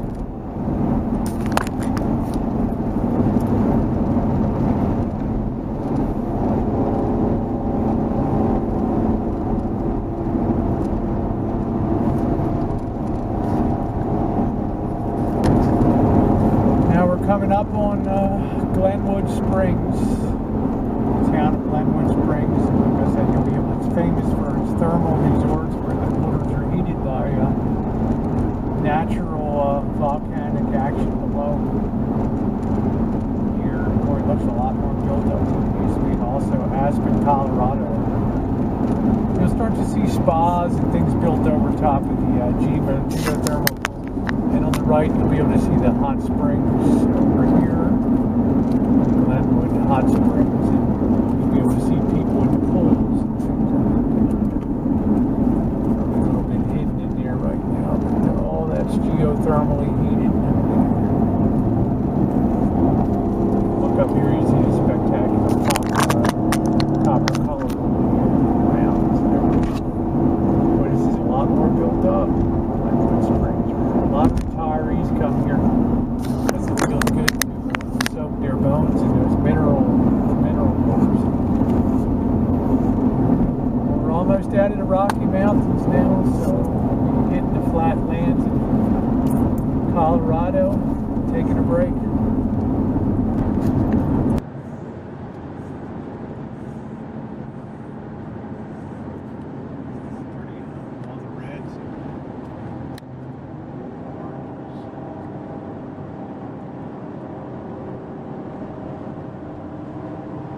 Mountains are turning red. Red, red, red. A lot of different minerals up there. Clays and iron ores, limestone and shale. Makes a painted desert. There's that stupid truck again. It's always that one is dickering up here. That's the same one from last Same time. guy. Always drives in front of my camera. So, Yeah, we're probably down about 5,000 feet again and dropping pretty fast here. So we're getting less and less snow. we'll be coming up to Glenwood. This is all going to tighten up into a very tight little passage through here, extremely small. And you're going to feel like you're closed in with big rock, sheer walls on each side. And the one roadway will be suspended above the other one. And just be really special. The Colorado River should be flowing beside the road. Really, really cool. So, yeah. So Yeah, Coming up next we'll be taking you along for the church with that. Very good. Yeah, I already sliced and diced my apple. And a banana for breakfast. So, alright, we'll see you then at the hanging chute just there. Yeah. Now, Mama seat is breathing easier because we're done for snow for Yeah, I tell you, when we were at the 1100 or whatever, 11,000 feet. I had problems breathing with my asthma. I felt really constricted. I felt like my eyes were popping out. Yeah, her eyes were popping out and I quit breathing. My fat head. Yeah, she stopped breathing for 10 minutes. So, how are you now? Okay? I'm doing better, yeah. I resuscitate you by power of the mind. Yeah. Alrighty, well, All right. we'll be seeing you later. Keep on chooching. Okay. Well, we're entering my favorite part of the trip here, the chooch through Glenwood Springs, Garfield County. The perception is this is gonna get tighter and tighter and more sheer on the side until there's not room for a highway side by side. They'll start to put them stacked on top of each other here. So if you can see to the left there, the Colorado River is now coursing down the left side here as we're starting to move through. Yeah, you can see the Colorado is really something. The expense and price of moving all this stuff. We'll just let it roll.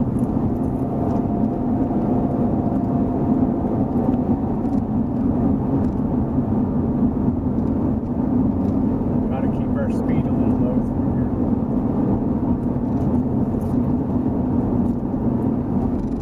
I don't want to be plastered to the side of the mountain.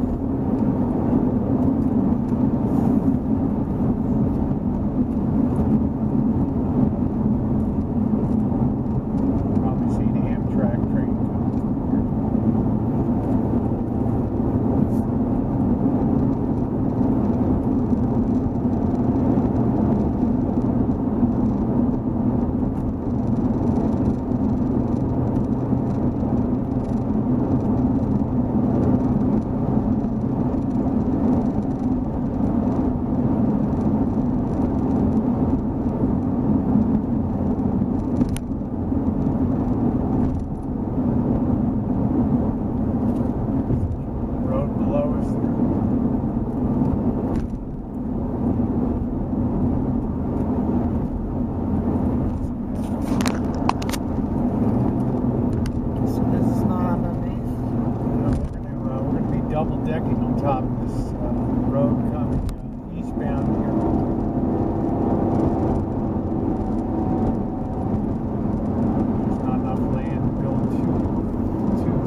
Very famous for the warm springs that come out of the ground, and you'll see a big resort up here with people frolicking and playing in the springs. The railroad to the left goes along the river, wide enough for two rail lines side by side. You can see this is really spectacular through here. This is one of the America's engineering wonders right here, I-70 through Glenwood. Almost like a cathedral through here. You gotta get your JVC.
So over here turns back into.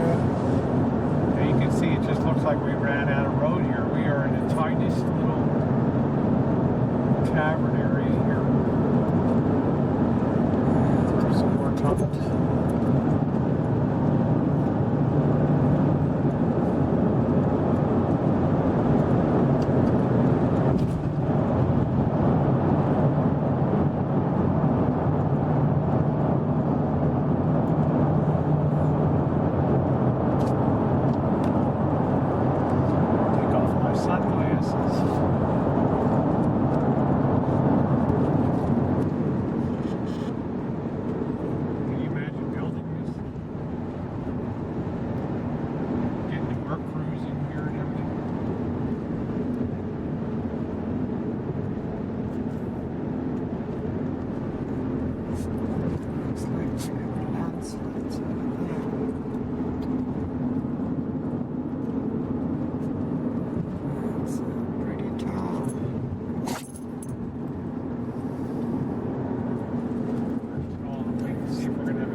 Picking up more water.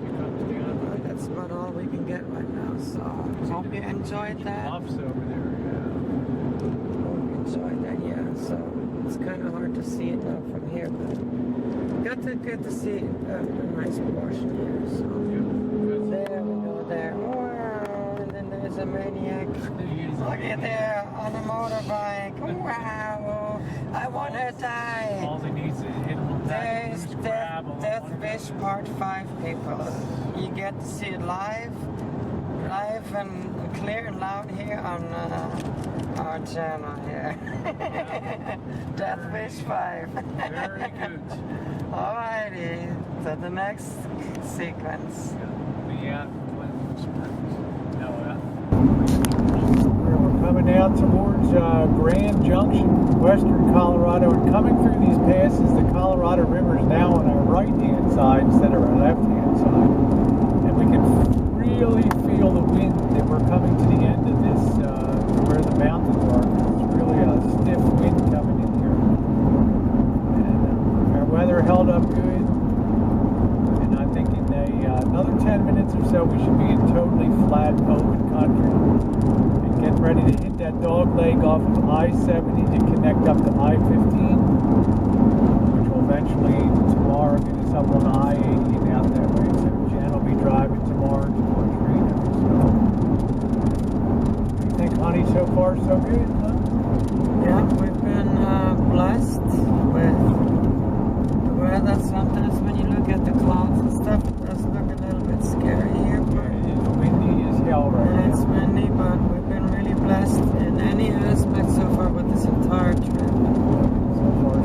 getting a really good trailer and everything, and Knock on the wood. car's been doing fantastic. Weather's been holding up excellent. We got 63 degrees now at 1:24 p.m. So really Rolling can't good. complain. So Jenn's holding up well. Trip. We had a little bit of we've had some hip pain today, but you're Yeah, holding up it's, good, you know. So it's a rugged journey, you know. She can't. Tomorrow will be less driving. The next day will be even less. It'll get better every day. It'll be good. So I knew this would be the hardest physically driving. Yesterday would be the longest distance. This would be the most demanding behind the wheel. But it also has the compensating factor of being the most beautiful part of the whole trip so far from Kansas City up here. We've seen a lot of spectacular beauty. We're going to see more through Rice Canyon and the coal country up there, where they hook on multiple locomotive engines to pull the coal out. So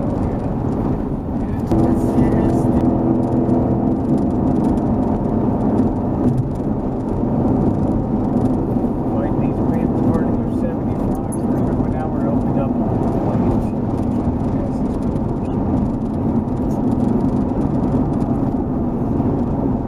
Head across to Utah now to Green Valley, Green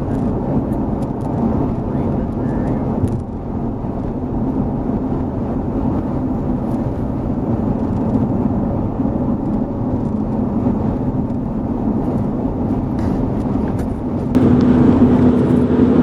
So we're here at the Grand Junction, and this mountain range just ends right there. Grand Junction, Colorado, western Colorado now. We only have about 17 miles. What do we got? 30 miles to. Oh, we hit Utah, 37 miles to. We are in. I can't really see it too well, but the town of Grand Junction is ahead down on the left over here. And it's one of the great retirement places in America now because it's low cost of living, great golfing, good dry weather. You can tell, right, Jenn? It hardly rains over here, right? But it is windy, and you can see they have to store water up on the hills there to get the pressure to come out of the taps and things. So we're making good time. Not much more time in Colorado, and we're going to do that dog leg to the right up through from Green River up to Price and Helper and all through there. I'll pop down on I-15.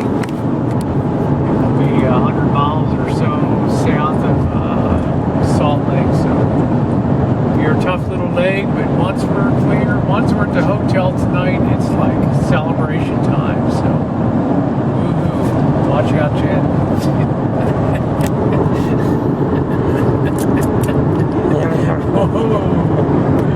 Yeah, you can see how green it is over there too. This is really the town of Grand Junction proper. Boy, it's a lot more built up than last time I came through here. A lot more built up. Like I said, you can't see off to the left. You have the golf courses here. And although I don't know how you hit a ball straight when there's 50-mile-an-hour winds all the time around here.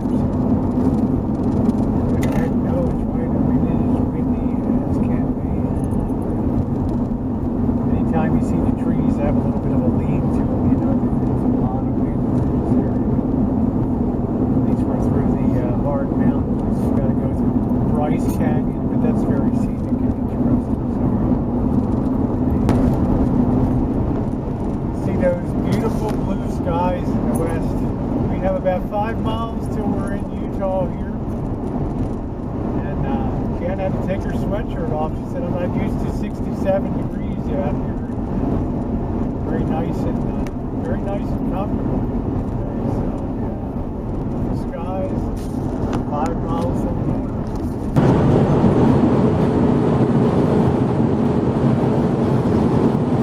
There we are, babe. Welcome to Utah. Cross off another state. Colorado gone. Huh? Madre mia, thank God, another state gone goodbye. Yeah, 444 miles across the mountain state. So, yeah. up to Green River now and then make a right-hand turn.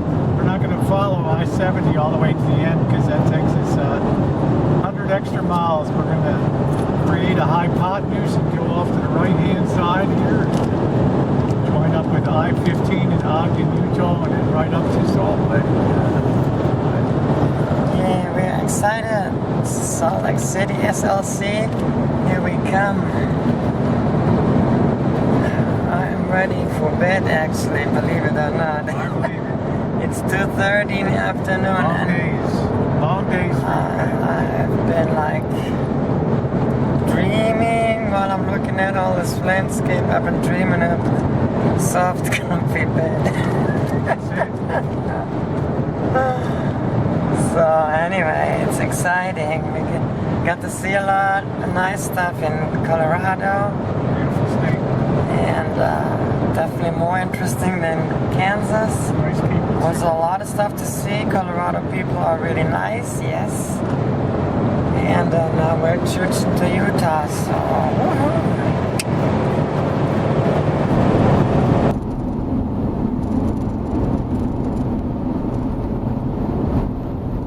Our visibility's probably about a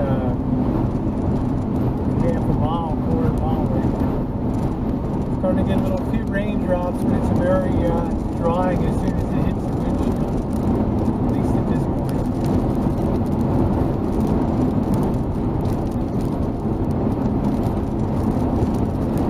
Okay, so we are in Utah and we are running to storm front system here. There's been lightning over the mountains there, and there's been a bunch of lightning there, and Yeah, we got dust devils out here across the desert. And, it's like nothing I've ever seen before. yeah, it's like it wants to rain, but it's too dry. But there's a lot of heat, lightning, and you can tell there's a cold front hitting a warm front. And occasionally you can get a flash of lightning you see over the ridges there. Came through pretty fast, didn't it? We were in blue sky. Yeah, and it all of a popped sudden- up out of nowhere. That's the way it is out in the. This is the Badlands of Utah here, and I knocked the speed back because I want us to be able to go real safely here without any kind of problems. So Yeah. knocked it back to 60 because I got terrific crosswinds about 50 miles an hour. And I don't want the whole rig to go over. So. Yeah, look at that thing tilting over. Yeah, it's already got a tilt on it. This guy's like a big sail in this mobile hunt, this motor over here. So, yeah, we want to be careful. We don't want to give it up now. That motorhome was almost driving on two wheels. We only got 2 states to go, so we don't want to blow it now. So we're going to chooch along safely. Got a lot of tumbleweed running along here, too. So yeah, here's total sandstorm Tumbleweed. coming from over there. I lost the road for a second. It was so friggin' long. It is pretty wicked. I feel sorry for the guy in the motorhome. Yeah, the guy in the motorhome was about to tip He was on over. an egg. And it's getting worse here, so I don't think the guy with the mobile home will be able to shoot through this. Best thing you can do is just pull over. Anyways, this is it right We will here. make it. We just knocked our speed back a little bit. Better to be safe than sorry. Look at all the tumbleweeds coming there. Look at all that stuff flying You there. can just see that crap flying. You get that? You got all that, didn't you? Alright.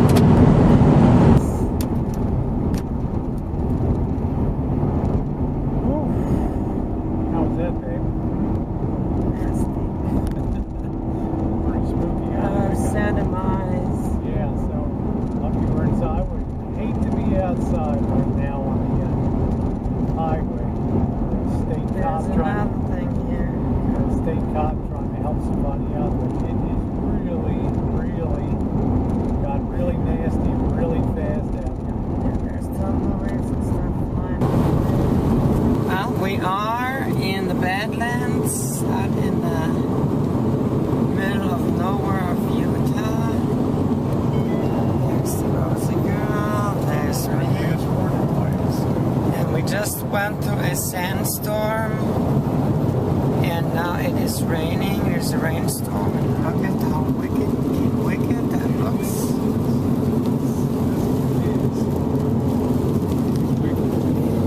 It looks very scary.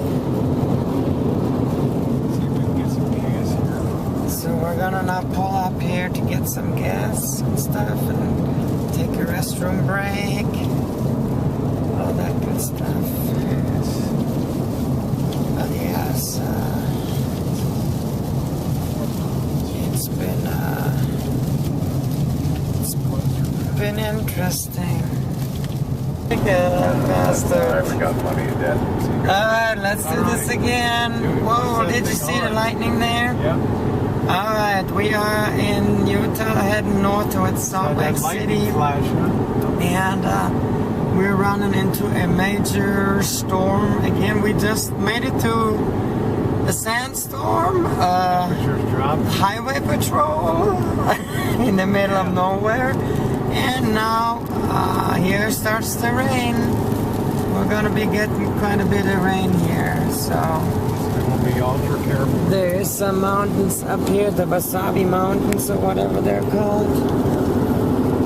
And The copper comes out there and stuff. we are actually on a 2-lane road, basically one lane each way only.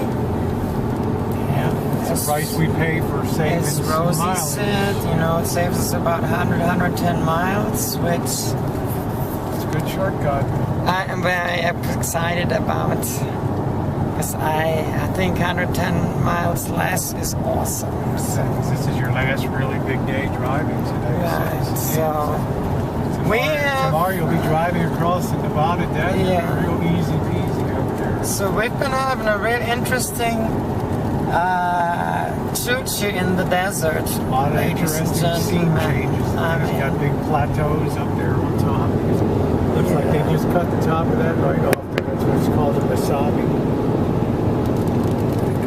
Flat tops, Tetons, and all that. Just took the top right off of it. yeah. All right. I think it's probably from the dinosaurs back in the days they were doing this tap used to be dance. The Great Salt Lake used to, They're this doing was like a tap huge lake dance and a there. river system and everything in here. So there is actually a little bit more like greenery, and then occasionally there is like a whole bunch of bushes and stuff. It really changes constantly, Yeah, it's the gotta be prepared landscape. for So everything out here. it is very interesting. That's it. The desert in Utah is multifaceted, full of rain and All the time. sandstorms and tumbleweeds and all good stuff, and the crazy tranny chicks driving cross country through the desert. Woo! So anyway, stay tuned for more things to come. More entertainment.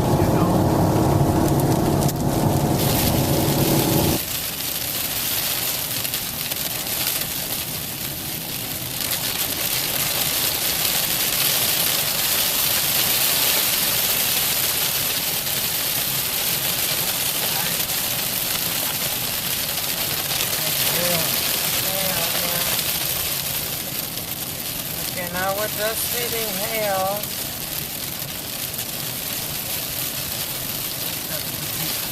Yeah.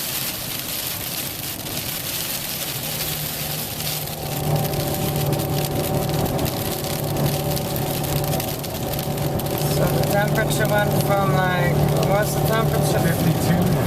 52. It dropped down to 38 within just a few minutes. Holy moly. Look at that one. And we just hit, as the temperature dropped that much, start getting hail. Yeah, start changing over to like a wet snow here. We got more clearing again in the west over here. Yeah, so there's gonna be, Getting lines coming through like a front here, so hopefully this will quickly be over. we got about 135 miles to go. So we're gonna go safe. We're not gonna take a chance on anything. So. This guy was bombing up the middle at like 80 miles an hour over here. Not for me. those things are uncalled for. You wanna be safe and get there rather than I got a lot of lives in my hand going right now. crazy, right? Alrighty, thought we'll just share that with y'all. Toodly doodly. Excitement on the highway. We're leaving the town of Helper where they put on the additional engines for the trains to haul coal out of Price down there, Price, Utah. And we're entering Bryce Canyon here. And very interesting. It's really a lot of really wild scenery. We have a little bit of course we had the rain and sprinkles today, so it's not going to be like a clear day going through here. But this will pop us out on I-15. You can see it's a lot like Glenwood when we went through Glenwood Springs. Narrow passes through here. Yeah, it's a real steep grade to get coal out of here.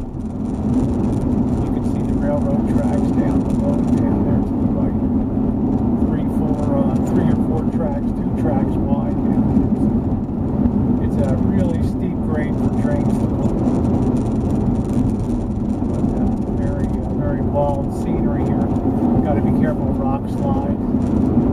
Really ruin your day. Luckily, we only got 58 more miles to choose through here because our temperature is now 37. Dropping here, so it's a good thing. This on the front range of the Wasatch within an hour, so I will breathe tremendously easier. Cutting through Bryce Canyon.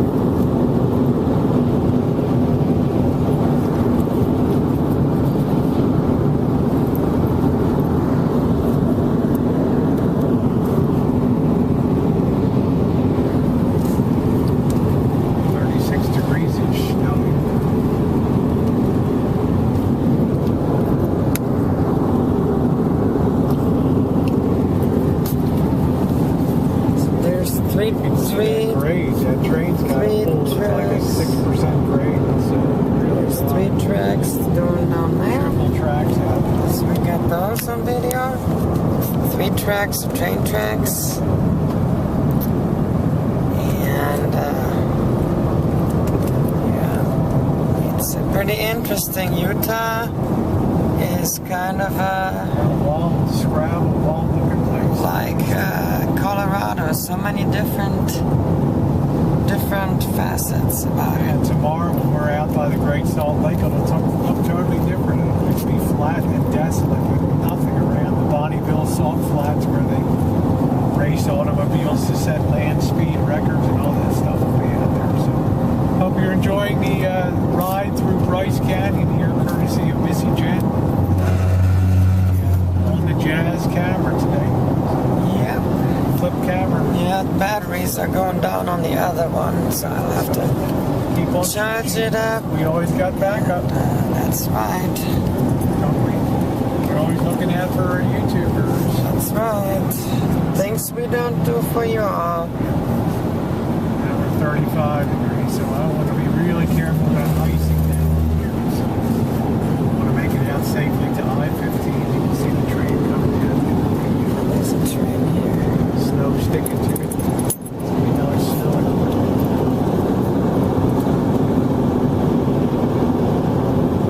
Chooching through. Your tour guide, Missy Jenn. Okay, so there you have it. That was the train. Then that was the snow. Let's hope there ain't no more. And we can just get the hell out of here. Yeah, once we hit that major highway, we are home free to Santa Rosa. Alright. Meanwhile, we've saved 2.5 hours of travel time. Yeah. So stay tuned. We'll probably make a reflection video I today. think we will. We're going to give Missy Yeah. her lady time, and then we're going to Yeah, we'll get something to eat at the hotel and reflect on things. right. Get rested. Because tomorrow we can sleep a little later. Actually, we don't have to feel that we're in a real nice place tonight to share to, and we got a nice breakfast coming tomorrow too. So Yeah. courtesy of Missy, Jenn arranged all this. I didn't have to worry about one stinking thing except just driving. That's it. That's wonderful. She's done driving too. So long landscape down there. Enjoy it. Let me take you here.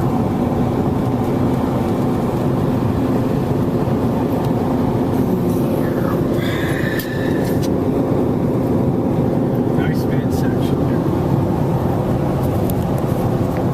Alright, folks, stay tuned for more. It's 28 degrees. Forget it. So, temperature's been dropping a little bit more. It's at 31 now, as you can see. Yeah. Everything is turning white. And I think by tonight, that's going to be a real hellish little scene down in Bryce down there.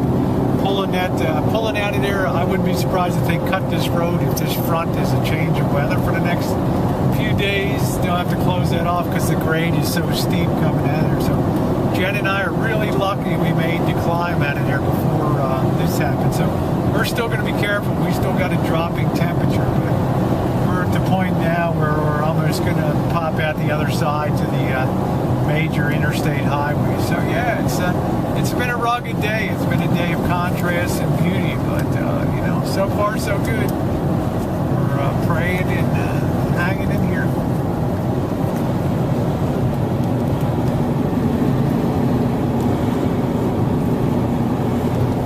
So, you all get to see things that I never had dreamed about I would ever see in Utah. I had a totally different picture from what Utah is like. And All right, I'm officially calling it a blizzard up here now, so yeah, send help.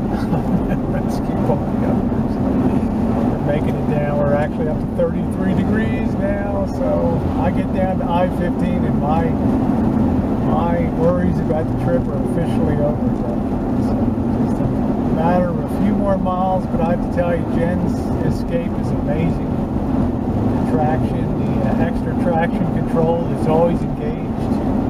Awesome. So I've never felt like I didn't have full contact with the road. Plus, the travel trailer has the new tires on it, so it's been a great trip. Very, very happy. the U-Haul dicks were really good to us. Yeah, the U-Haul Dix gave us one with really good tires, excellent tires. So very happy. So it can't be much more now. It can only be a matter of a couple miles to down to the I-15, which goes north up to Salt Lake. So it's late March, and check this out. This is Wasatch Mountains. Let me make sure I pronounce this properly. Wasatch Mountains in Utah, and it's the end of March, and it is snowing. The temperatures went from 38 down to 32 as we have been climbing altitude. As we start eventually descending down an altitude, temperatures should rise again, and we should be out of the snow. It's nothing but check this out. Everything is the turning winter wonderland white. in here right now. So once we start to go down the pass and we'll come out on I-15, we'll drop down a couple thousand feet and our temperature will rise again. So that'll be a good thing. But this storm coming in, I have to worry about people that are 3 hours behind us coming, because they're going to be facing slippery, dangerous conditions down in Bryce Canyon down there. It's extremely steep grades, so very, you got to be careful. These things could go to ice, so Jenn and I are being super cautious here. So we get an early start, so we're not out here late night on the roads going through here. There's no lights or anything, so it's real spooky. So many lives in the hands here. So well, we survived the snow. It's just rain, 35 degrees, really windy in here. So you see the wind turbines, and I'll bet it'll be sunny a little bit when we pop out near Ogden here. So yeah, it's little bit white knuckle, just staying on top of it, being cautious, taking our time. Okay, so we are now on 15, heading north towards Salt Lake City, and here you can see the mountain range that we churched through. You can see how Crazy it was. the snow line there, and here's then nothing down here. The temperature is 38. And I'll tell you what, we're glad we took that shortcut, right? Oh yeah. You'd be an hour, we wouldn't be pulling in till 8 o'clock, so it's good. Good thing is we got about 45 miles to go. Just in Ogden, Utah right now, just moving up the west side of the Wasatch Mountains. I'm happy, Jenn's happy. That's maybe not so much, but they will be. So it's all good. Cheap gas, it's $3.18. Yeah, that's not bad. Ain't bad at all. It was $3.44 in Colorado. So anyways, we made it to the Toughest driving day of all. toughest of all, and the rest of the journey will hopefully be a Sleep a little later tomorrow. church. Yeah. In Reno, we can sleep in. We're only 3 hours from home, 3 to 4 hours. It's an easy choo-choo from here on. Yeah. Operation Missy Jenn, day 2, winding down. Secret witness relocation. So psst, that Oh, means that's right, I'm sorry. means don't tell nobody. Now that you know. There's this pain in the ass and then a thorn in there, so Heading north towards Salt Lake City, and here you can see the mountain range that we churched through. You can see how crazy it was. the snow line there, and here is the nothing down here. The temperature is 38. And I'll tell you what, we're glad we took that shortcut, right? Oh yeah. We'd be an hour, we wouldn't be pulling in till 8 o'clock, so that was good. The good thing is we got about 45 miles to go. Just in Ogden, Utah right now, just moving up the west side of the Wasatch Mountains. I'm happy, Jenn's happy. Pets, maybe not so much, but they will be. It's all good. Cheap gas, it's $3.18. Yeah, that's not bad. Ain't bad at all.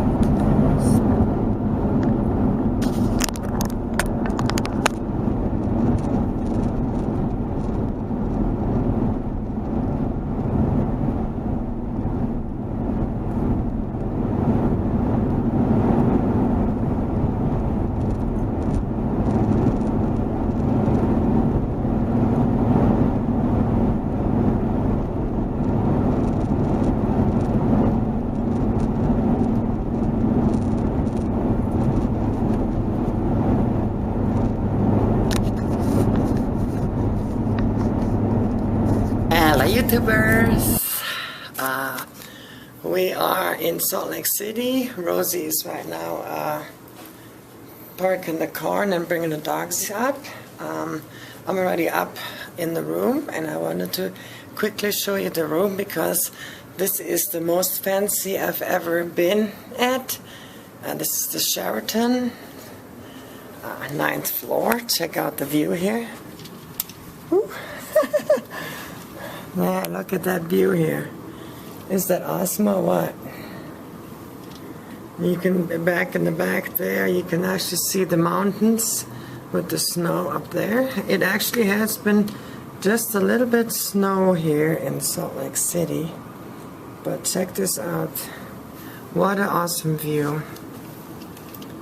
And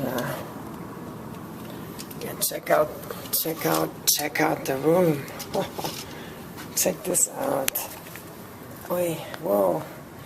He almost fell over this chair here. Woo!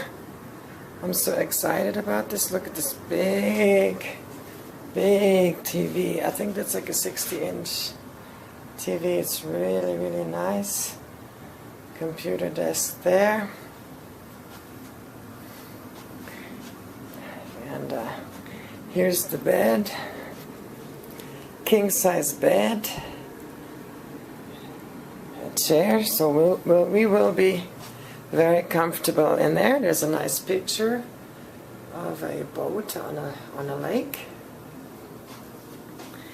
And then I think this is probably the closet here. Yeah, nice walk-in closet-y. I'm scared of the boogeyman, so I'm not gonna open it. And this here should be then the bathroom. Let's see, this should be very interesting. Oh, look at this. Totally awesome. Wow. I am totally blown away. This is so beautiful. There's the toilet, really fancy and a really nice, with a disability shower handle here. So that'd be perfect here. Here's the towel rack.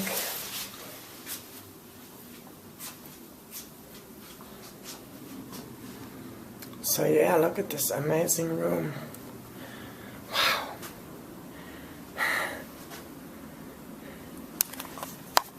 And when I signed up for it ahead of time, about 4 weeks ago, I signed up for they got some kind of a club, and then you will get discounts with them. So every time now in the future, if we travel and we stay in a Sheraton, we will have the privilege of the club, access to the club and all that stuff.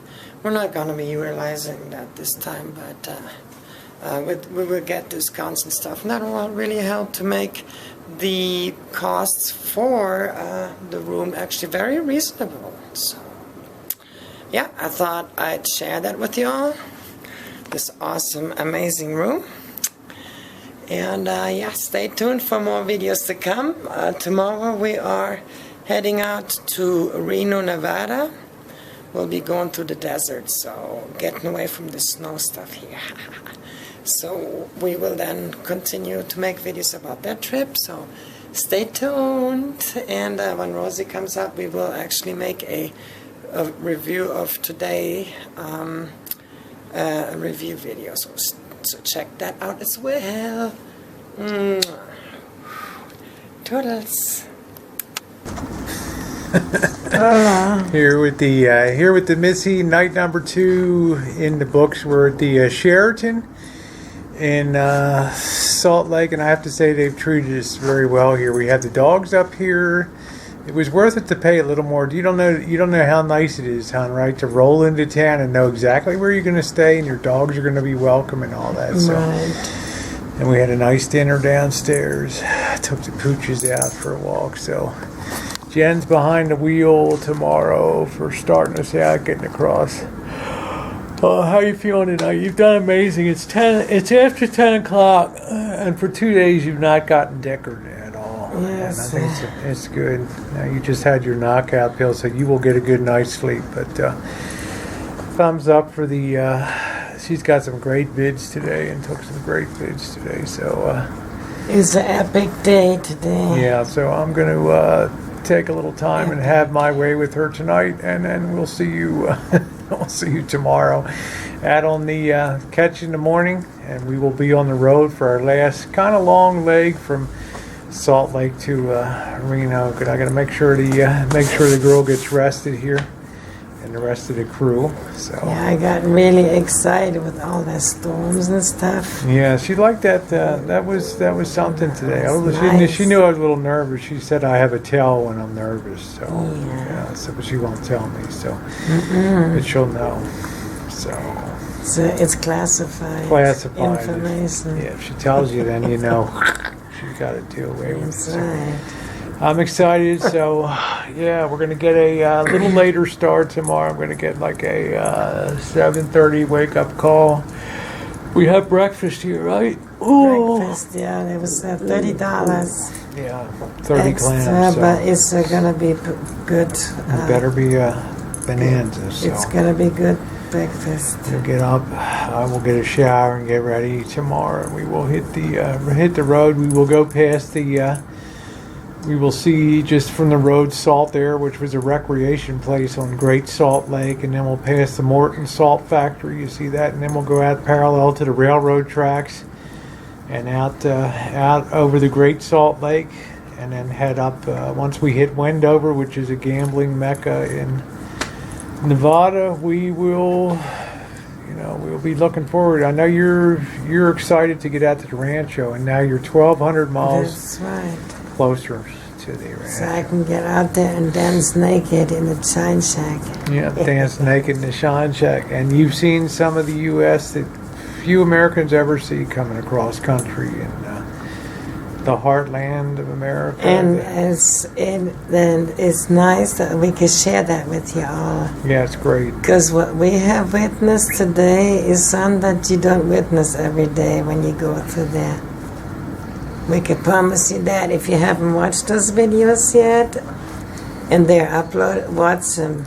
Yeah. Going through the sandstorm, followed by a rainstorm, followed then by a snowstorm, all in going through the desert. Yeah, like in one within day. a space of 3 hours, we hit we were in bright blue sunshine, and Right, so then we're in that really dark windstorm. That front came through, and then that friggin' snow, and then the temperature kept dropping. yeah, so it's like it dropped like 28 degrees in like 10 minutes. Yeah, it was a little spooky, So anyways, we're gonna get a good night's sleep and get a good start tomorrow. So I've got, get some sleep too. So we will see you tomorrow. And as the Missy says, toodles, and have a great night and quite a journey to share with you guys. Morning, everybody. It's morning of the third day. So the girls are prettying themselves up today, and where's there's the Jenn girl, huh? Hey girl, give a wave. There she is. Getting her ready. We're getting ready to get some breakfast. I'm going to walk the doggies. It's off to Reno today. Take a look at the hotel room, and guess what? Got snow up there on the let's put the bar up. Let's just take you outside. Oh, you can see we definitely had snow up on the mountain. Get in there. Get in there. Snow up on the Wasatch. What a beautiful morning view. Beautiful morning view of Salt Lake City in front of the Wasatch Mountains here. And that's, I guess, the east-west over there. We're going to be driving over that way past the Great Salt Lake. But, yeah, lovely, lovely, beautiful morning. They say it's great to live in Denver because you have the mountains there, but I think this is even prettier. Downtown Salt Lake, surrounded by the Wasatch Mountains up there. Beautiful. Yep, we're going to be on our way to get some breakfast. We're inside the Sheraton here. I'm getting ready to walk the boy and girl this morning. Come on, Randy.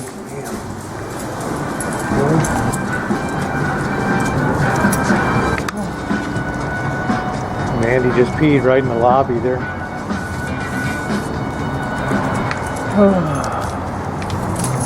Wow. Walking two dogs. Ooh, yeah. That morning pee of relief, huh? There we go. What a beautiful day today. Beautiful day. Put the doggies in the car. Come on, man. And then Jenn and I are gonna get some breakfast this morning. Slept like a baby. That big king bed. Wow, comfortable as can be. The only problem is Mandy's got to pee at like 4 o'clock in the morning, so I got to get up and bring her down.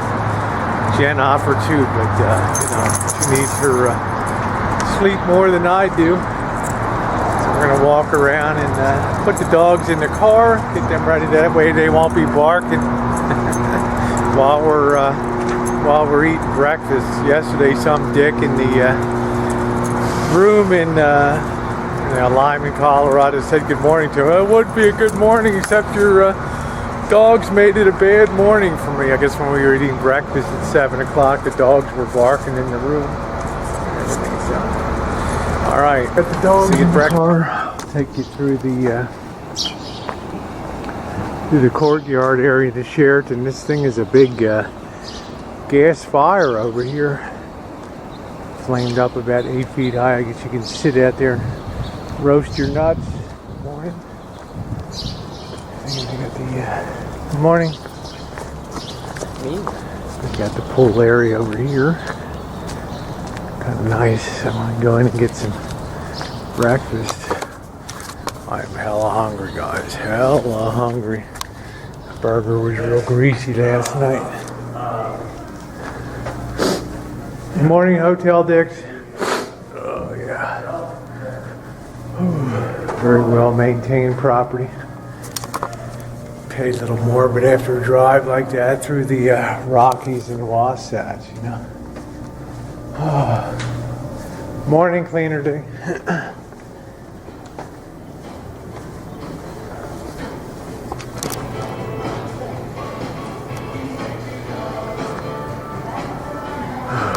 It's a nice big fireplace, huh? Feels good. Snow on the ground outside. Oh, awesome. So I'm just waiting for Jennifer to cut. There she is.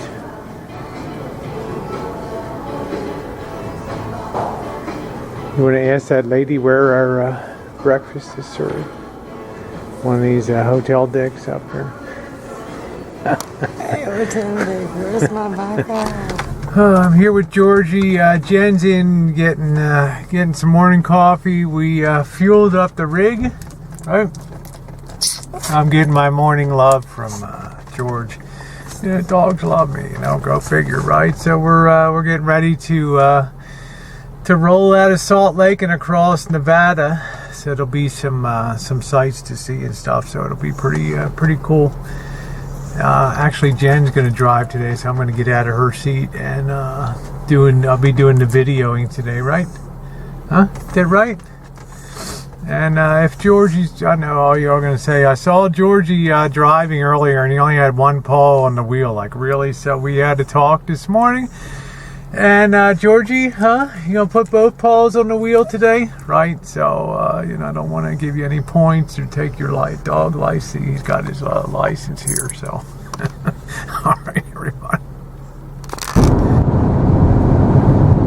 Well, Jen is getting ready to cross another state off, huh? Getting ready to enter Nevada. Yes. All excited, aren't you? Huh? Yep. One step closer to home.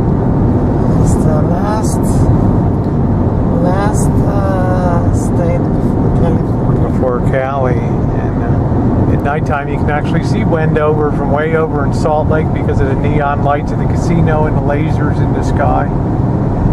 And they put, as usual, when you come to states that allow casino gambling, they put that right smack on the border with states that don't allow it. So a lot of people chooch over here from Salt Lake, take advantage of casino gaming. Now I think there's actually Native American gambling. We'll have to see what that coffee tastes like because Jen can't even drink Salt Lake this. City is just mug. They don't know how to make it. It was a Sheraton and not real good. So walking into town here. So let's see. Very, very inhospitable landscape here. Dry as can be. Rocky and dry, huh? And sand. Look at the cutout, isn't that like fantastic? Yep. Cutout taking you right through town.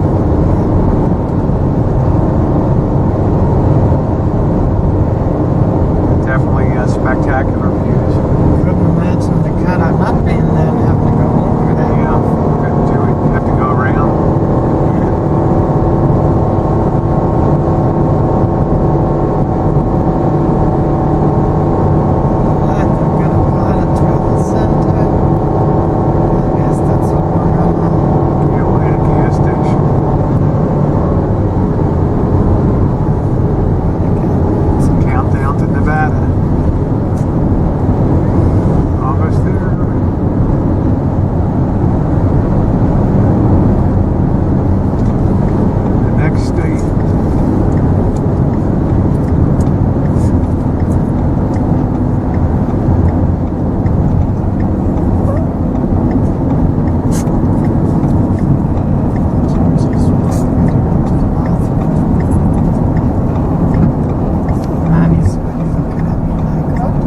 This might be like the probably the 9th or 10th time we've gassed up this trip. So Jen runs on coffee, but good coffee. She can't drink the crap we had in Utah so far. You can see some of the casinos. I've actually stayed at the Nugget before.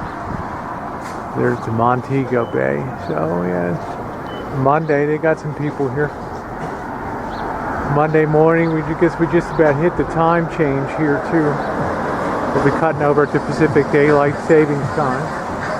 So there's one of the traveler dicks.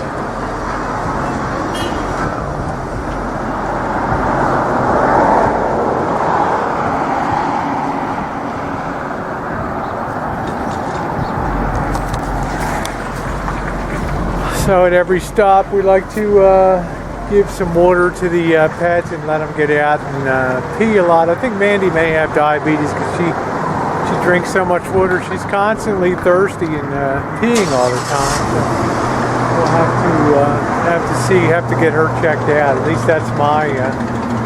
I'm not a doctor and I don't play one on TV, but they're all due for a vet checkup anyway. So I do miss Wolfie out here. Only about 600 miles from home right now. Pretty good. Luckily, everything's been good. The rig's been running great. No complaints. No complaints at all.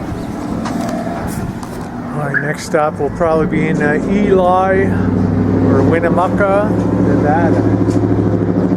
Something to eat. Not visiting friends and family, right? Cops must live there. I thought you knew somebody up here or something, so that's why you were Yeah, a friend of mine coming up to Trailer Park, USA. He's a cop. He lives over there. Cops are there, so yeah. Well, all right. We'll see you next time we're through the area, family. All right. What do you say? Here's the Frankie's family over here. They live over here. So yeah, well, not every turn is always perfect. So we assume where there's an on-ramp for the eastbound direction, there's one for the westbound. So we'll get back on. We'll get her done. It's all good, dog. It's all good. Pick up the westbound here. Here's a sign up there. Yeah, we had the $2 tour of Wendover here. West was straight. It's a little further down the town here, so yeah.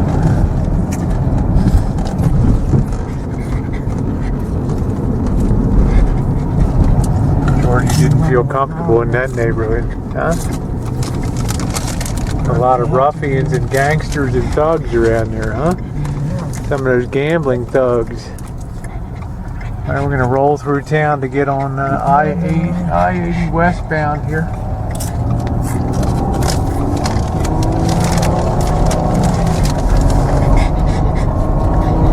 Casino shuttle. Bring your money. Welcome to Nevada. Yeah, now we're officially in Nevada here. Officially in Nevada. The casino is right on that 1 foot line. Right on that friggin' borderline. Right there. That's the way they do it.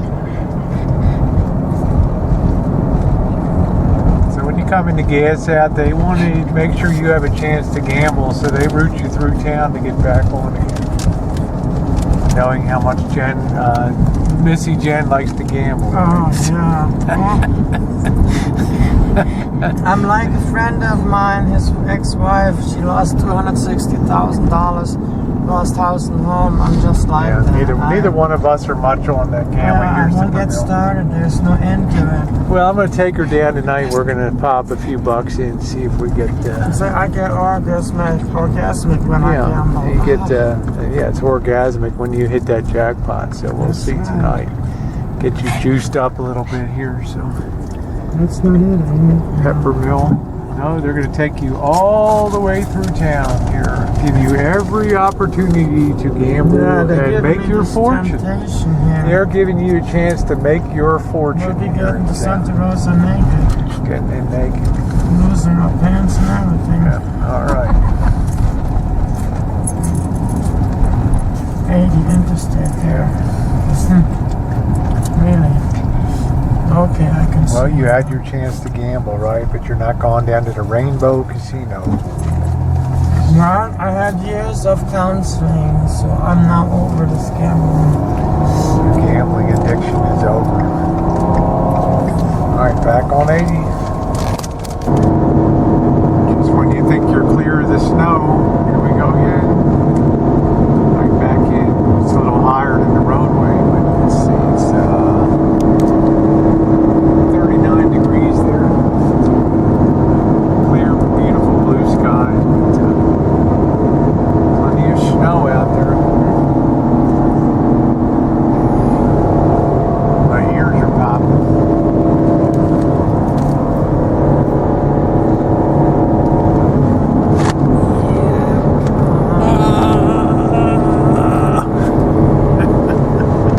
Her tongue's hanging out. My ears are popping. Her choo-choo just... That's what happens when I reach high altitude. My tongue just flops out like Well, we are definitely climbing in altitude.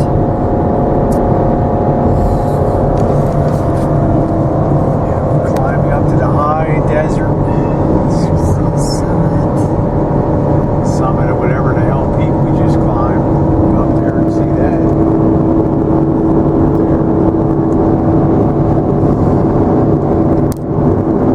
Choo-choos on the rest stop there, pulling down their rigs. Deer crossing. Let's not try to get a deer today. We went all those years in Missouri and never whacked a deer, so 13 years without hitting a deer. yeah, 2 times near. 2 times deer. Yeah, jumped right in front of me. I was able, with my Wonder Woman magic super fast skills, to hit the brakes and Swerved around. Catwoman reflexes.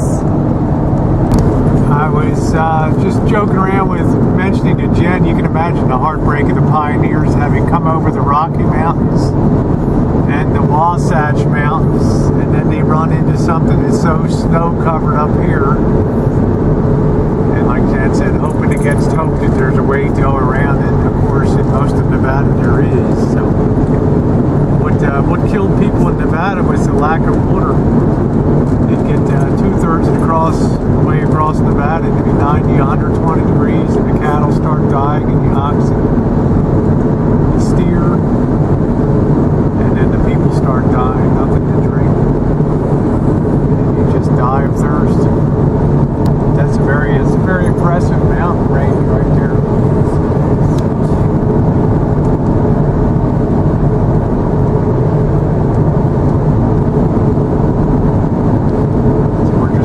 Right around to Reno.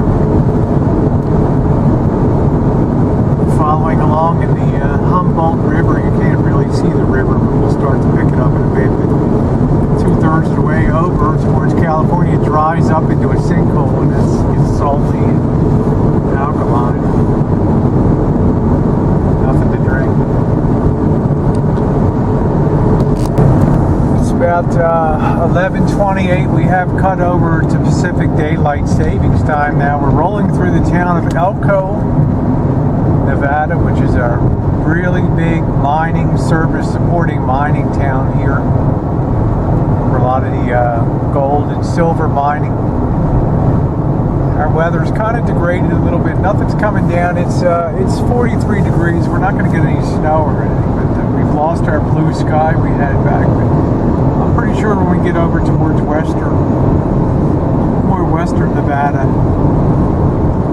we will find probably the weather clearing. We're just up in pretty high altitude right here, where these mountains are capturing a lot of this moisture. So, been rolling along good.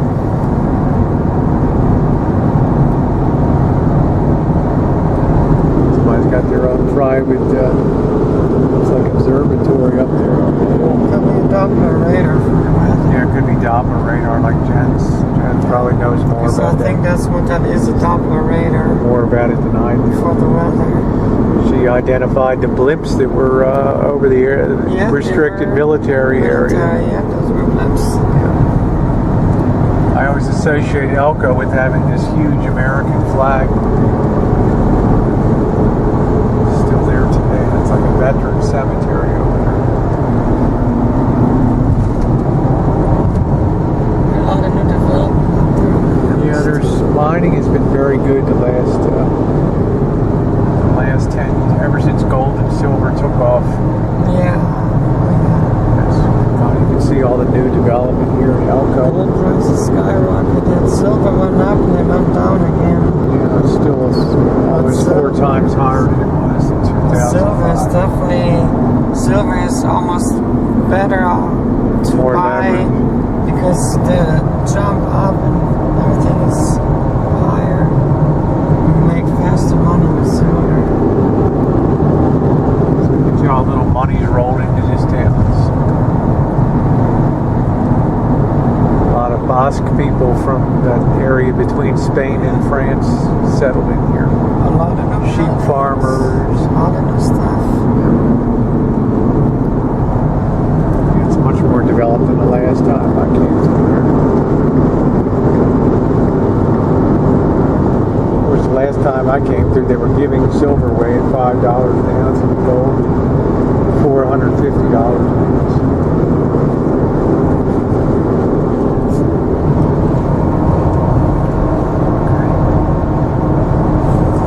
Rolling on out of Elko. Here's the Grand Sierra Resort. GSR. GSR, formerly the Hilton Reno. We're gonna loop around and come through the pull through. George is already getting ecstatic about going probably poo-poo and pee-pee.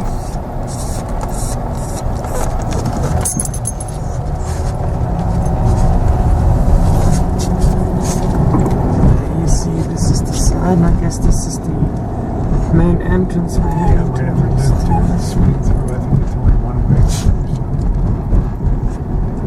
This is what it looks like, so I wanted to just give you a close-up look here. On here is the casino, William Hill Race and Sports Book. And all Casino. all the sports you want. And then you've got the hotel right built onto that. So there you go. You will be seeing more when we are up in the room. Here's another thingamabob. Just turn so we can do the polls. It says Gerald Albright and all kinds of advertisement here. For all the shows they have. Grand Sierra Resort and Casino. So stay tuned. Hello guys, we're at the resort here, Grand Sierra Resort. My hair's a mess. We got over there the car. There's gonna be somebody coming with a valet guy with a cart to load. And we have here in front, I wanted to show you real quick. We got this really great door that's turned and these fire things. And there are these horses here.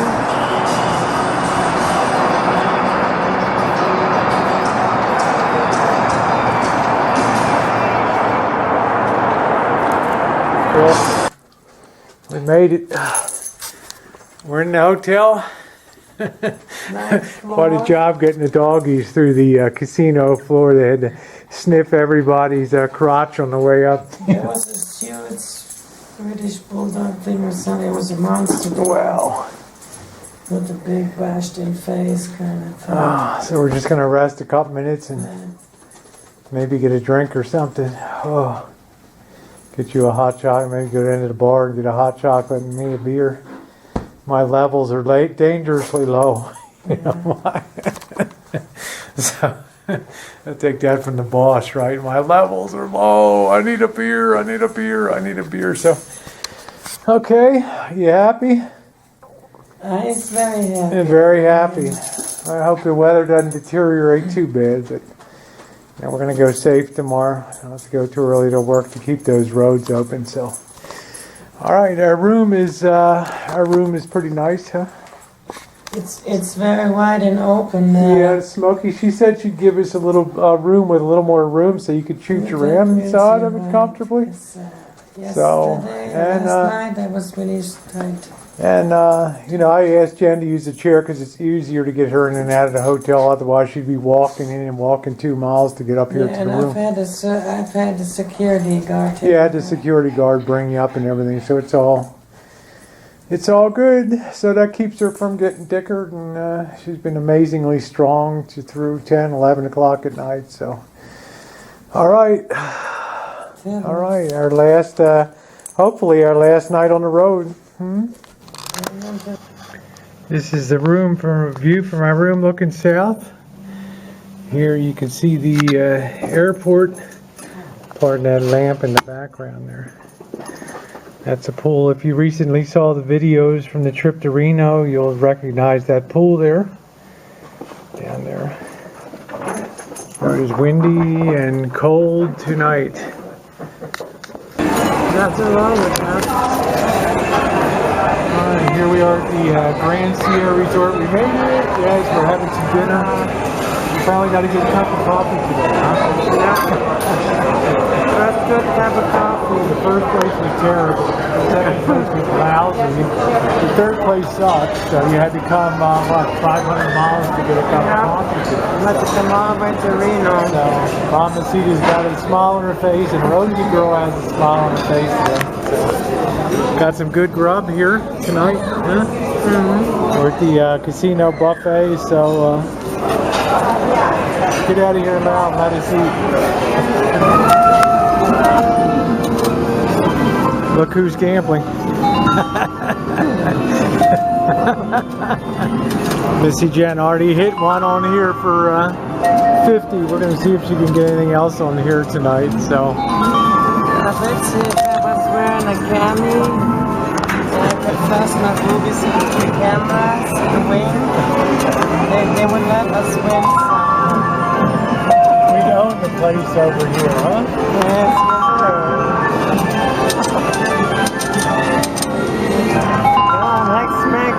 We did something. Well, we did not hit a jackpot tonight. We are wiped out. It is time to admit defeat and to roll on back. All right, everybody. Later. Gonna head up to the room now. Nice dinner and everything. What happened to your tongue? Gravity. Gravity, huh? Okay, we're buffeted out, right? Yeah. We had a buffet dinner. We're collapsed on the 9th floor, the pet floor up here at the Grand Sierra. Nice room. Did you show them the room at all? No. Good size. Good size. The Sheraton was a little tight wheeling around in there, you know. So this is good size. Well, we had our first casualty. I left my freaking phone charger in Salt Lake, but I'm planning on getting rid of this HTC One phone anyway. Probably getting a new Samsung, or Missy Jenn thinks I should get a Apple 5S. Apple. Live. You like that? You like that Apple, don't you? So. Yeah, simple, no bullshit on there. Just the applications you need. No BS. Right, no shopping this, shopping that, and all kinds of mofo. So we're this is our last night on the road, theoretically. Now I'm not anticipating problems, but we do have a weather system coming in over the Sierras here. So we're going to be climbing. We're not going to rush out of here tomorrow. Like I said, we're going to be climbing up to about the 8,000 feet and then over Donner Summit tomorrow. And I think by about 10, 11 o'clock in the morning, that should be pretty clear up there. And we'll make our way over. They salt that heavily. They're used to running that. David had a reality TV show called Hell's Snow or something about trying to keep I-80 over the Interstate 80 over the Donner Summit open to traffic. So Yeah, we'll have to make sure we wash the car afterwards. We will wash the Wash car, this get the out. car detailed actually. We'll spray it down. But yeah, we had buffet in the casino downstairs. And Are you gonna wash the car topless, or bikini I wash? was gonna do it all the way naked. Naked wash. Yeah, it's all or nothing. Well, I don't see any salt. So tomorrow is getaway day and reflections on our run through Nevada. A lot of different changing sceneries, right? But snow is always the constant on the mountain Snow, peaks and yeah. things like that till we got about 10 miles east of Reno, and then we started seeing the brown deserts and all that kind It of was stuff. like this. We were in Salt Lake City and we were enjoying the snow on the mountains. And by the time we left, we got to where the snow stops, we were sick and tired of this. We just did not want to see one more snow-crusted mountaintop. How many pictures do you think I took of Man. mountains? I mean, Jenn was probably like, "Oh, really? Another friggin' Mountain picture?" fetish. Yeah, mountain fetish. So it's a good day. Safely, we've come about 1,400 miles so Yeah. far. And every day's a little shorter than the day before. So turn off my phone now and preserve it for a run over the Sierras. Jen's phone will be fully charged for tomorrow. So Yeah. by the time you see this anyway, we'll either be slid off the mountain or you'll be seeing us live. So if you may you not don't- ever see this. If you don't see this video, we're Yeah, not send there. help.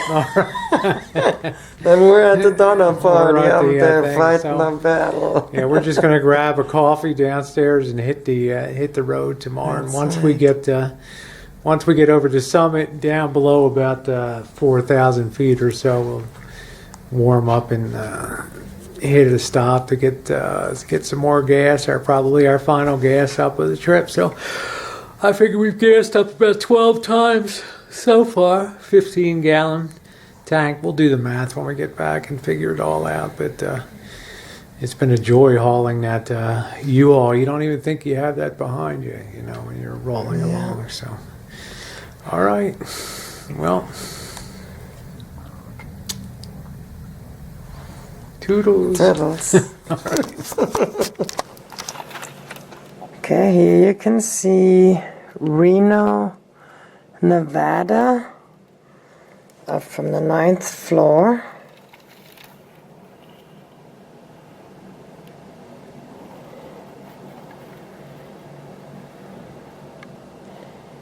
There's the pool down there. Here's our pool.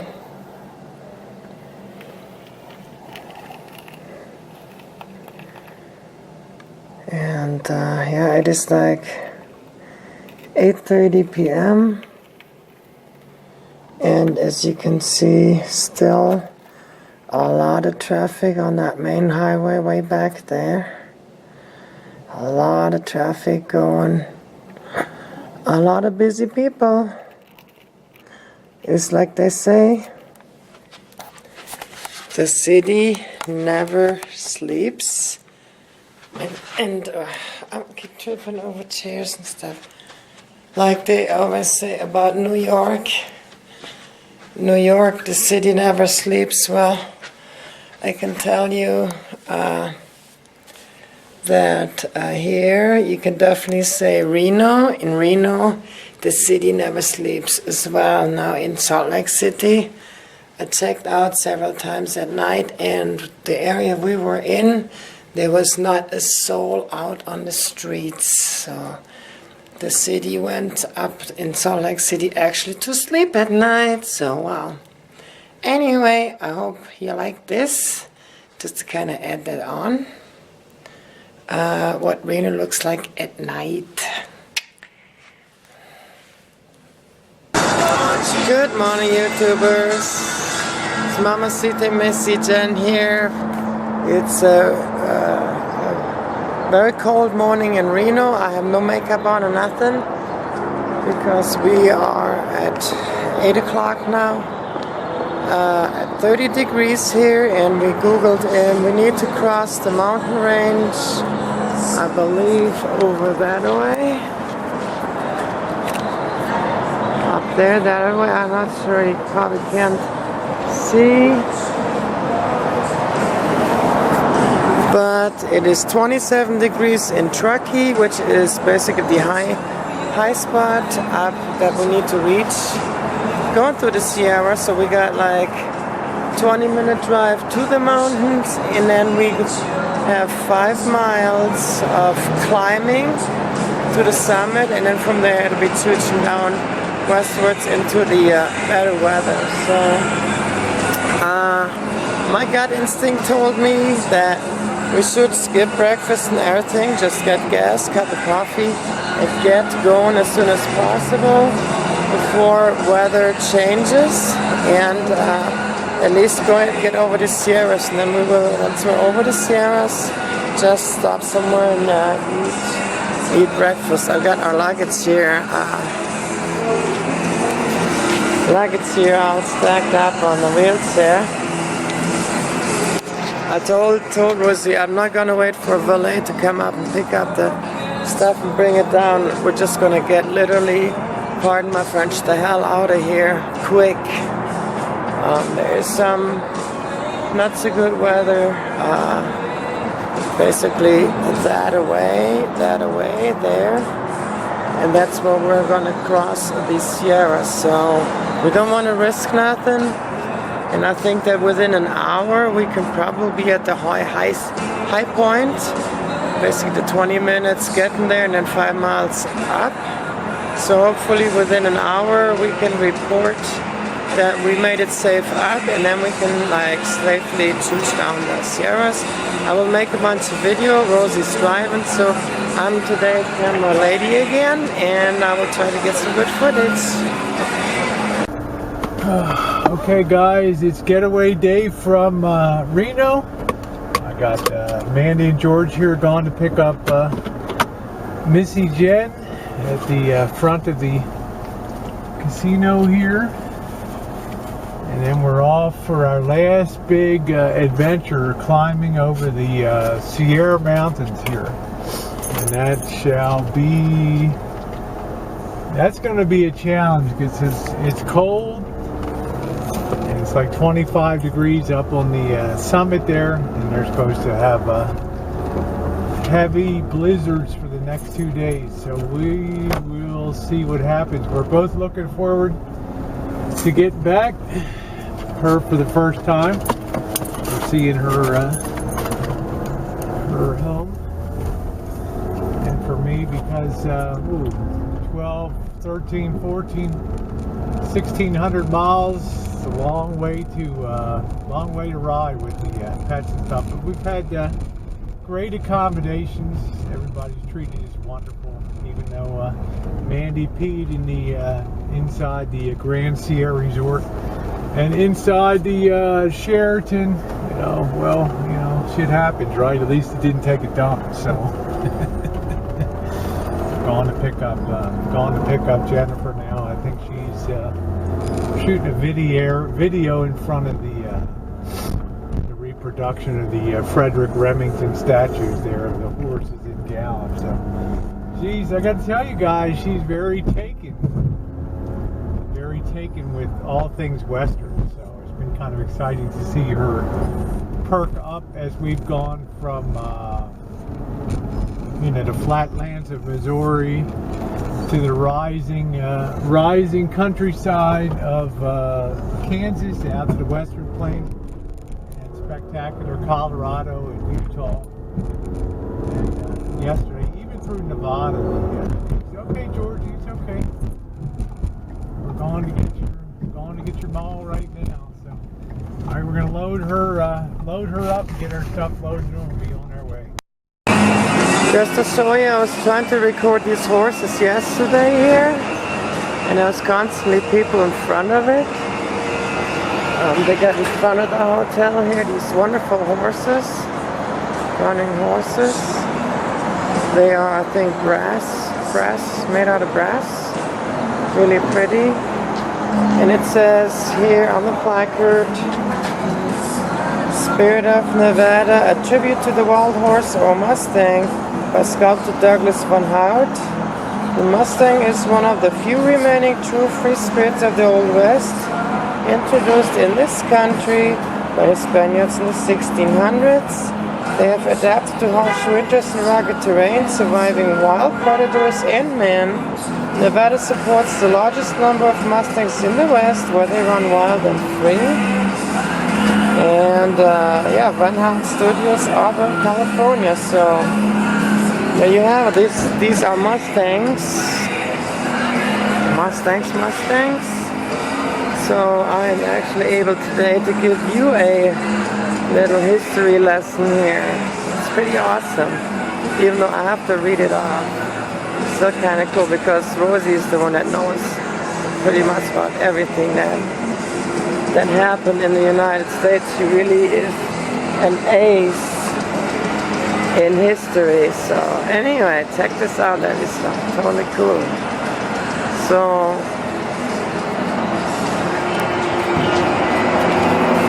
I'm glad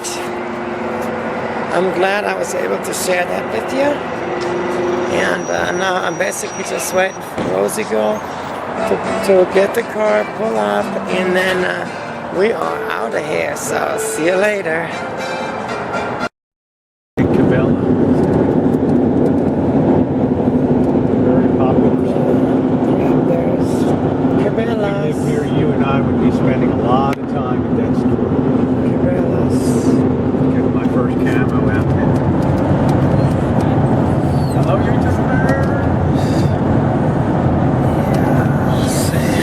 Sierras today, huh, babe? Got a little heads-up chain controls down here, so let's see what we got ahead. Georgie's a little nervous this morning. He's looking at those big mountains. Again, ladies and gentlemen, third attempt now here.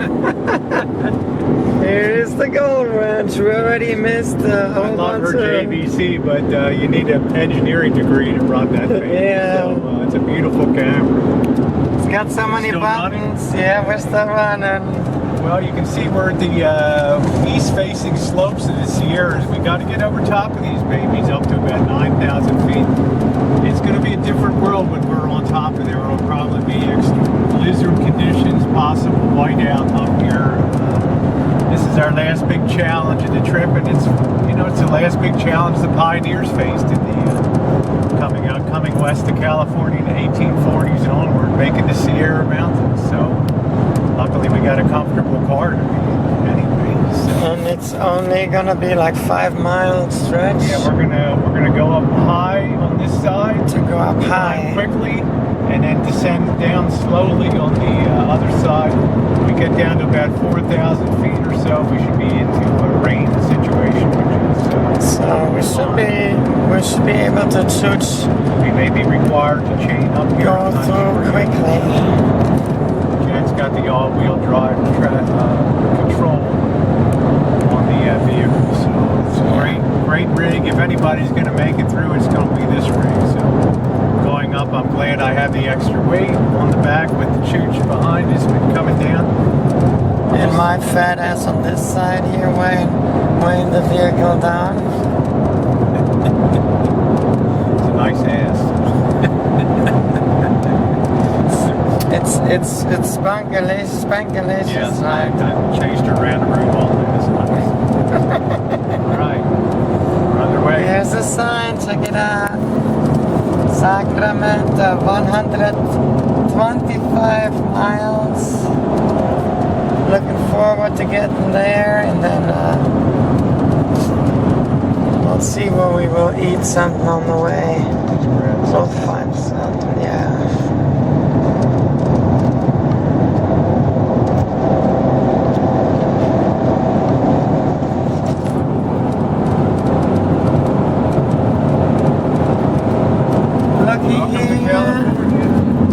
Welcome to California, Sierra County line.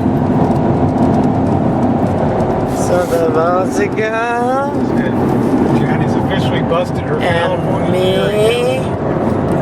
we We are officially home in California. That's the awesome news. Jen has officially become a California girl now. So I'm glad the camera actually stayed on and I actually got this. Yeah, you got that. You saw it coming up. You got excellent far It's vision. like, yeah, I can see like a hawk in the night. She finds what she needs to find in the dark. I got that military trained eye. Very intelligence trained. That's right. I can see what I need to see. Anyways. See you up on the summit. Alright, we'll see you like she said on the summit. Right this motherfucker. Alright, so we got 12 miles to Truckee. Once we hit Truckee, we should be doing good. So we got 12 miles. And the weather's been actually holding up, 36 degrees. And they forecasted 2 days of bad weather coming through. So my estimation looking at the sky is that probably around noon, all hell will break loose in here. And a hell of an April Fool's Day. we will be by then already shoots through here. So we were talking earlier about we are having the luck of the Irish here. Murphy girl today. Rosie Murphy, luck of the Irish. And then, well, I said, well, I'm not Irish, so what am I gonna contribute? Irish. Well, the thing is, well, I'm honorary Irish, so. You're actually a Viking. But my ancestry goes way back, generations back, to Norway, so we're actually Vikings. Yeah, you need your horned helmet. And what does that mean? That means that we have Odin and the hammer of the gods on our side, and we are an unstoppable force once we get set sail on our ships with those little dragon horns in front, you know. We just nailed through everything, so. Nobody liked to see the Vikings coming, right? It wasn't a social call. That's right. When they knocked on the door, it wasn't pretty. Took the whole down, the whole house, right? They didn't have time to interrogate you. They just took you out. That's right. Axe to the Man, wall. no problem. That's right. So. All right, so we got our first little sprinkles up here. We're still at 35 degrees. So far, so good. So we already started ascending. We're probably about 5,000 feet right here. We'll end up about 8,000 feet. So we are going to, and I think the weather will hold up. Look at the sky. It's gonna be just fine. We'll be doing fine. We're choo-choo. You know, I watched the show once, and I know not a lot of people are not into religion and stuff, but I watched this show on, it's called Joel Osteen, and you know what he said? He said, get out of your comfort zone and move into the faith zone. And let me tell you something, this whole trip here, before we started initially, this trip, I left my comfort zone and I went into the faith zone. I have faith in Rosie Girl. I have faith in God that He will protect us and keep us safe. And I have faith that the weather will be just fine. And have faith that we will be at the Rancho today and we can get naked together and Roll around naked. roll around naked at the Rancho. Check for parts for fit. That's right, so. All right, I'll keep your fingers crossed. We're almost right. at Donner Lake where the Donner Party camped that long winter of 1846, 1847.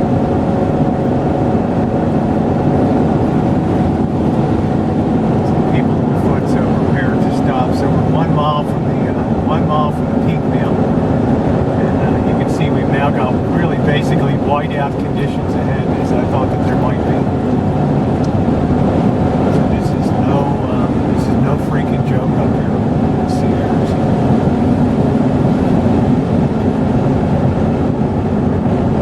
So we're just gonna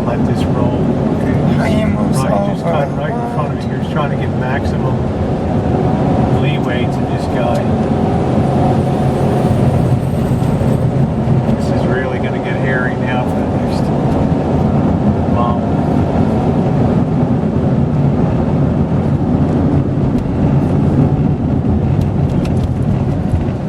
Might be required to chain up. Let's see. There was a guy further on the road that was pointing at us, trying. Yeah, I'm waiting till I get to the one that I have to check because, chain. you know, if we have to chain up, we have to go off the road, we have to go all the way back, and meanwhile the weather conditions degrade even more. So I just bluster and BS my way through here. So We only got a mile to we go. only got 1 mile, and we're probably a half a mile from the summit. You can see the roadway is starting to get icy. We're 28 degrees. We're still pretty good. So every minute will count here. Yeah, so we're lucky that guy waved us. We're looking at probably making it through here in 10-15 minutes and then being done versus having a chain slapped on, wasting 30 minutes. Yeah, we've wasted 30 minutes, and this road could be totally snow covered by that point, and they could close I-80. We could be stuck here. And you got a hell of a ride back to Reno, and you're at least another 24 hours. So we're real lucky we weren't required to chain up over here. So I'm really glad that Ford Dick, as much as they were jerks, they did get me the right vehicle and the right tires and everything on there. So I almost have to say thank you, Ford Dick, for selling this. They did one thing right anyway. So right. So here we go. You can see our road is really starting to go behind me to insist on doing 60, 70 miles an hour. Some real bravo guys. That's not something I want to do. The good thing of coming up is we're pulling a lot of weight here. So we got excellent grip on the road. I had long thought when we left Missouri, depending on the weather, that this would be the biggest challenge of the whole trip here. You hold a lot of lives in your hands.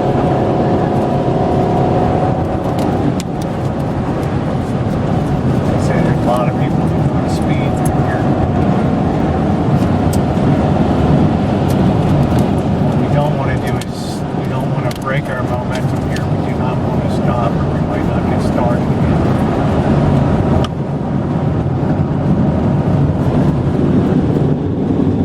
What do you think, babe? Quite a show up here, huh? Yeah.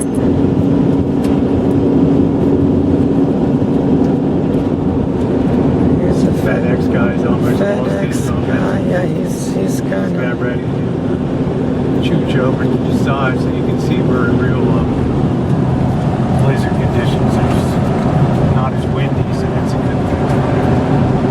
And it was salted. It's 26 degrees. You can, if it's 21, then we got a problem. We're probably approaching the peak right up here, right now. So that's once we get past that, then we should be Yeah, we're alright. coming up to our high point at summit, so we still got good momentum. We're still maintaining 40.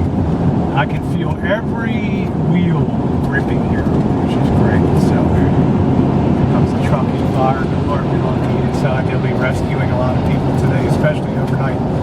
If we weren't through here by about 2 o'clock today, then we would be in serious jeopardy of getting over this pass today. So we are now at the top. The amazing thing is they made some small Honda Civics, those front wheel drives. They made them pull off and Chains on, yeah. So we're now up at the peak now. Now we want to be careful going down the other side. This is the most dangerous going down. It's not coming up, so we're gonna chooch real easy. So the good thing about being up at least means here's the Donner Summit sign Yeah, we're right looking there. at 7,239 feet here, and it is just absolute raging blizzard. What the good thing is getting up and getting stuck is crap. Now going down is almost easier than going up. So Yeah, we want to be careful because if we start to slide, it's going to be really difficult to stop. So what I want to do is do a brake check here. And I can feel that all-wheel braking is that automatic braking system is really, really good. That's allowing me, the brakes are just locking and unlocking so they don't freeze, they don't lock up. Snow plow dig. Pushing already the snow out. So that's exactly what I'm going to do, is take it real easy. Just believe it or not, these motorhomes are the best things because of all the weight over the axles and stuff. They have real good grippage. So we're 23 degrees, so this is the really danger point. So you can see why, even though it was perfectly sunny down in Reno, it's a totally different, it's an alien landscape up here. It's totally different up on the summit. So we have to be careful. I have to also watch behind of people sliding into us that look like they're losing control coming behind us here. So we don't want to lose the whole rig just when we're almost home free. This is what Janet and the boss worried about. Us coming down, so we'll take it slow. Okay, so that was just a sign. We made it down to 6,000 feet. It appears like the snow is letting up a little bit. And we got another 3,000 feet to descend. And what was the highest peak we were at? We were at 7,200 feet up there. 7,200, so we were dropped to about 1,200 feet. 3,000 more to go. Once the snow level will be around 3,000, 4,000 feet, and it'll be just rain. Once we get over there, that'll be fine. But just pull to the right to a little bit of traffic. The road conditions have definitely improved down here compared to up on the peak was like hell. I mean, up on the peak driving was like hell up there because I was losing traction on that. And I kind of sensed that this thing would jackknife if we didn't hold it together here. So, yeah, I'm feeling pretty good.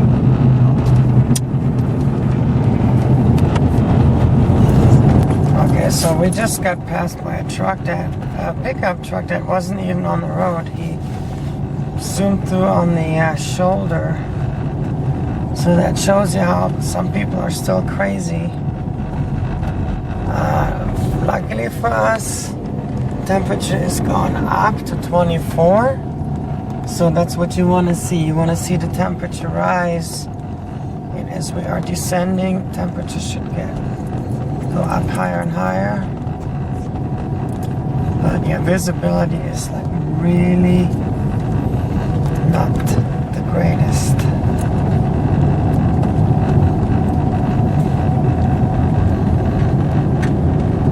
So that was not quite what I anticipated,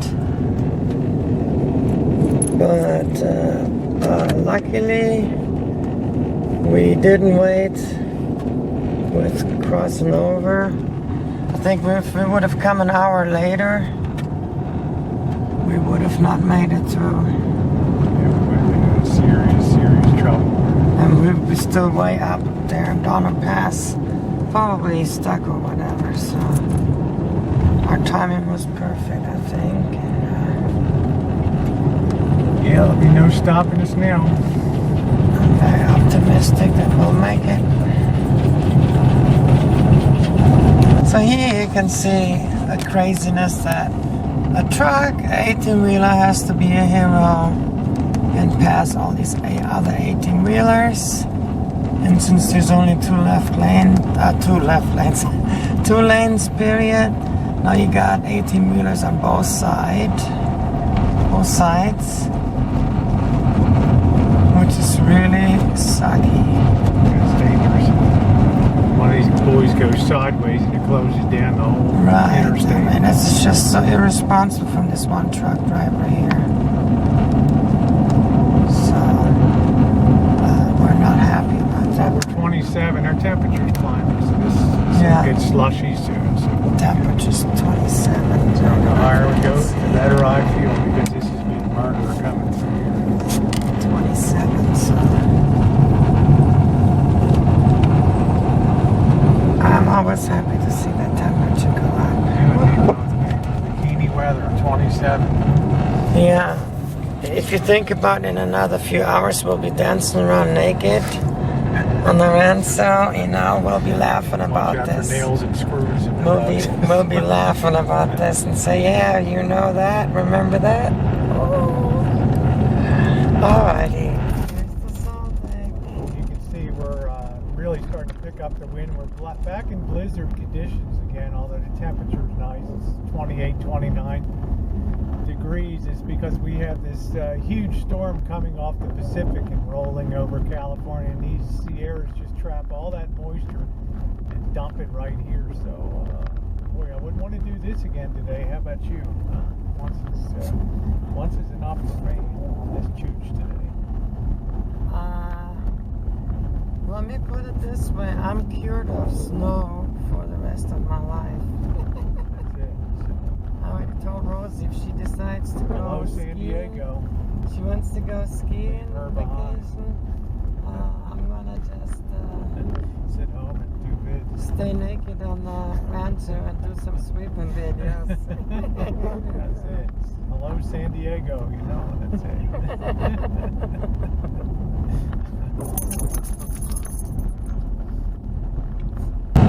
Okay, so that was just a sign. We made it down to 6,000 feet. It appears like the snow is letting up a little bit. And we got another 3,000 feet to descend. And what was the highest peak we were at? We were at 7,200 feet up there. 7,200, so we were dropped to about 1,200 feet. 3,000 more to go. Once the snow level will be around 3,000, 4,000 feet, and it'll be just rain. Once we get over there, that'll be fine. I just pulled to the right to a little bit of traffic. The road conditions have definitely improved down here compared to up on the peak was like hell. I mean, up on the peak driving was like hell up there because I was losing traction on that. And I kind of sensed that this thing would jackknife if we didn't hold it together here. So, yeah, I'm feeling pretty good.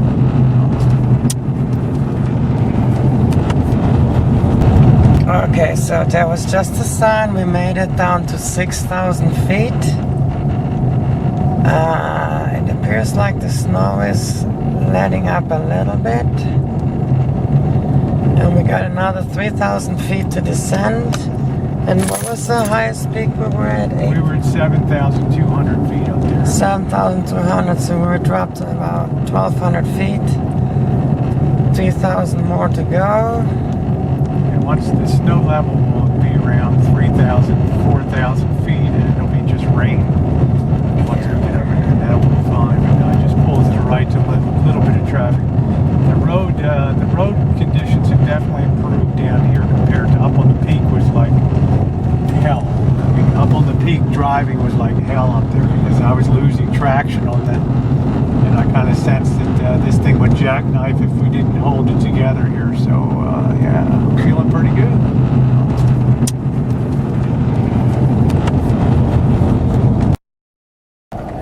Well, we were... Probably this, you'll see in a second. We were like... probably rear-ended this car. We were like really slowed down all of a sudden. This is the reason why. We have a... Hit that truck or hit that car? A car sitting there for some reason, and there was a truck sitting there off of the road.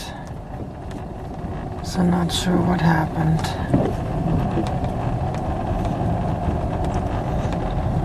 So snow is starting to pick up again, but the good news is we're at 28 degrees. So if we can hit at least another 3-4 degrees, we should be starting to hit rain. We got a text message from one of our friends, Janet, saying that at 3,000 the snow ends. And it'll switch to rain at 3,000, and we should be at probably 4,000 now. Yeah, we're probably at 4,200, 4,300 feet, something like so that. So probably much longer. But I'm pretty sure I had somebody who was flying and created an accident down here. That's why we're going super slow right now, because we're probably being directed around an accident. See, people think you got all-wheel drive, you can just fly down, but if you have to hit the brakes fast, you're going to slide, and you're not going to be able to stop it. So you're just going to go barreling into something. Trees here. You can see those trees are just packed with snow. Very heavy, wet snow over here. What happened? We probably had another truck down. Somebody probably came barreling down here thinking they got all-wheel drive, and unfortunately when you're on a 7-degree grade, if you have to hit the brakes fast, I don't care if you have the best anti-lock brake system in the world, you're going to slide. We probably are held up in heavy traffic here because of an accident down here. So we will see. We're starting to break free a little bit. We're up to about 15 miles an hour. So the worst is definitely behind us. You never know. Okay, so we got now finally speed picked up from 15 to 30-35 miles an hour. There is a snow dig. He's plowing and spreading out salt, doing a wonderful job, and the temperature's up to 29. So yay, the further we go down, the higher the temperature rises. It's all slushy down the road. It's pretty good. Slushy roads, and you still got a lot of idiots that think because they got a four-wheel drive Jeep or something, they could nail through here a lot faster. So they're like in a hurry. But I got news for them. They ain't gonna push through like that. So. Anyways, it's starting to get better and better. We're both getting really optimistic here about it now turning wet instead of freezing. And it's always good to see one of those mofos here that's pushing all that snow off into the ditch. Here's the salt dig. You can see we're really starting to pick up the wind. We're back in blizzard conditions again, although the temperature is nice. It's 28, 29 degrees. It's because we have this huge storm coming off the Pacific and rolling over California, and these Sierras just trap all that moisture and dump it right here. So boy, I wouldn't want to do this again today. How about you? Once is enough for me on this chooch today. Let me put it this way, I'm cured of snow for the rest of my life. That's it. I already told Rosie if she decides to go skiing, she wants to go skiing vacation, I'm gonna just sit home and do good. Stay naked on the Rancho and do some sweeping videos. That's it. Hello San Diego, you know, that's it.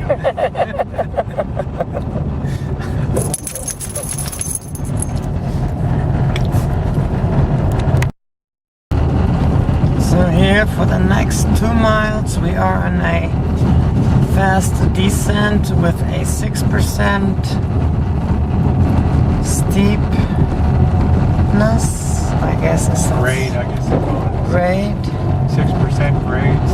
6%. Be very careful. If you pick up speed, it's impossible to break your speeds. So it's nice to drop altitude fast, but too fast. But you don't want to go too fast because once we start to slide, there'll be no recovery. So I've been liberally using Jenn's low gear here to provide the braking I need to go downhill because I really want to stay the hell off of the brake pedal here. And I'm also very aware of big vehicles coming behind me, because if one of them has to hit the brakes and starts to slide, his speed will increase dramatically and he will wipe us out from the back. So I'm trying to keep very aware of what's behind us here. So keep our wits about it. We don't want to lose the whole chooch right now when we're so close to victory, and we're dropping altitude really fast right now, which is good. So we should be clear within a half hour or so. So I'm hoping so. Hang in there, YouTubers. You're getting some real dramatic stuff today. So now we are actually climbing up a little bit again here.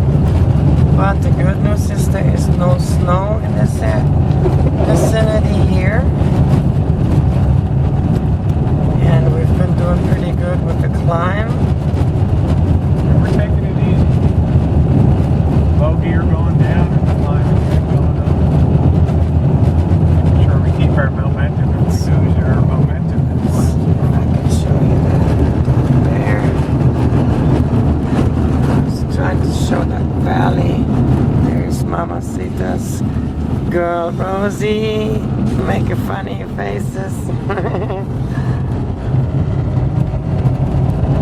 Well, yeah, this is what the Sierra looks like in H-E-double-L. It's April 1st, April 1st. So Still it's April Fool's Day, but I'm telling you, this is not a joke. for sure. Literally, this is Hard Knock reality TV from Rosie Girl and Missy Jenn. So This is some of the best YouTube vids you'll see on the whole trip, so it's very fitting that Yeah. it comes in the I mean, this is like no bullshit. This is fits right in with our true videos. dust storms and our whiteout conditions in Utah. This is reality, babies. You will not get any better reality TV That's it. than our last 3-4 days going to all the things we've gone through. So if you are interested in reality TV, Not the bullshit. then you definitely would like to watch. If you haven't watched our previous videos, you want to go back and watch all of our videos, starting with going to Kansas and then hitting the snow sandstorms and snowstorms and now snowstorms again. So I'm kind of used to it now.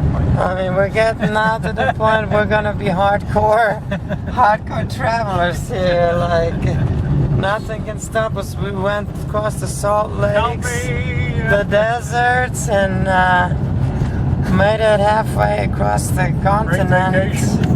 And I mean, what better vacation? Yeah, the boss keeps texting, you could die out here. It's like, wow, very motivating, Yeah, boss G. Thank you so much We know that. for the inspirational speech. Nothing like a late, early spring Pacific storm coming. But I got some news for you. In about 3/4 of a mile, we should really be down around 3,000 feet. So We're gonna get that wood spoon out and we're gonna go after you, boss. cut the BS That's today. right.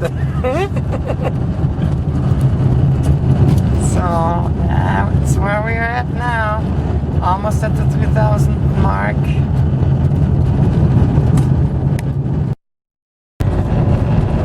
So here we thought we were already descended quite a bit, but there was just a sign that said elevation 5,000. So we're actually just now, after already going down a lot, actually hitting 5,000, and we have periods where there's no snow to periods of heavy whiteout blizzard conditions. And check out this here, the trees. Look at these pine trees, super tall. Winter wonderland. Super tall pine trees. They're just covered in snow. And we are actually now still on a decline, 6%. We're dropping fast now. We're dropping real fast, so it's just a matter of hopefully another 15-20 minutes we should be hitting. I can't wait for a pee break.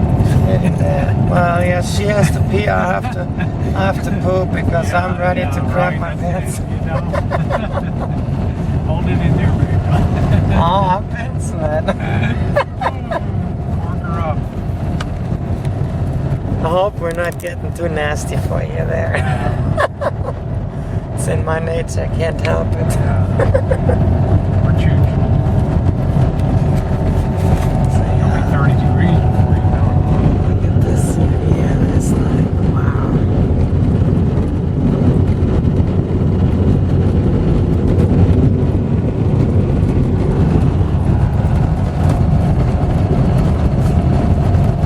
So we're just changed to 30 degrees. Awesome. Good news. So a couple more degrees and we are above freezing point. And then see, you just see that one there, that Nissan van coming zooming down. He about lost it. start to swerve. Once you start to skid, it will be impossible to pull out of the skid. So I don't want to skid. Where the firefighters have their fall residence, they live there to go fight the forest fires and range and all that. They live in these camps at high altitude in case fires break out. This road is really getting slushy now.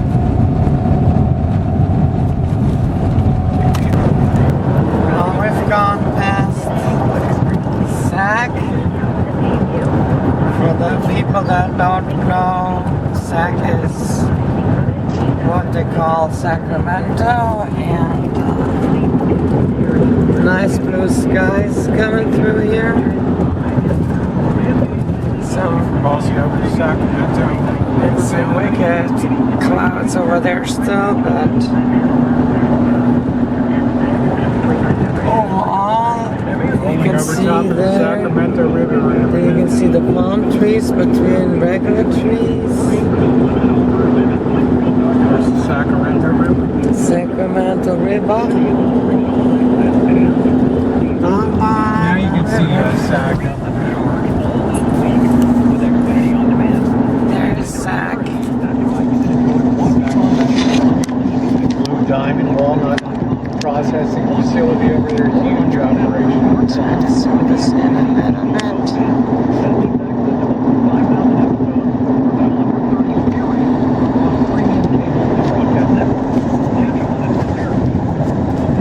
Diamond Walnuts and almonds. Alrighty. So here we already had for several miles orchards to the right hand side. Just tree over tree, fruit trees. Thousands of them. Nuts. All kinds of nuts. Almonds and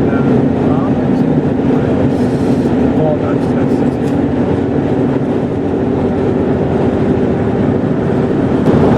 Sonoma Mountains over there.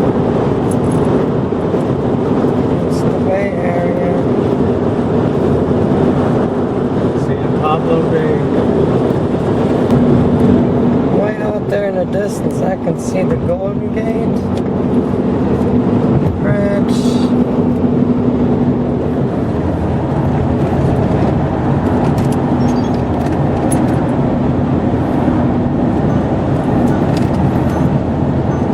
Six Flags Amusement Park.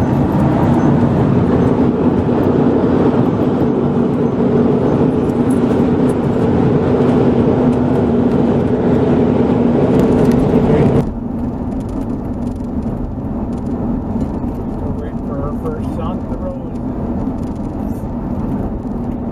Coming through out of Vallejo and getting ready to go across Highway 37, which will connect us to 101. On 101, and we will be, you can see Six Flags Amusement Park over there on the left. Right at the distinction of throwing up when I got off the ride with the boss. Janet. Big ass looping son of a bitch. Practically killed me there. I went upside in and down. Friggin' big loop. Never again. I thought that's the first and the last time. It's a good thing I'm not allowed to go. It's a good thing for me. You're not allowed to go. So that means I don't have to go on it. Because I have a brain injury. They told me to never go roller coaster. Blow arteries out.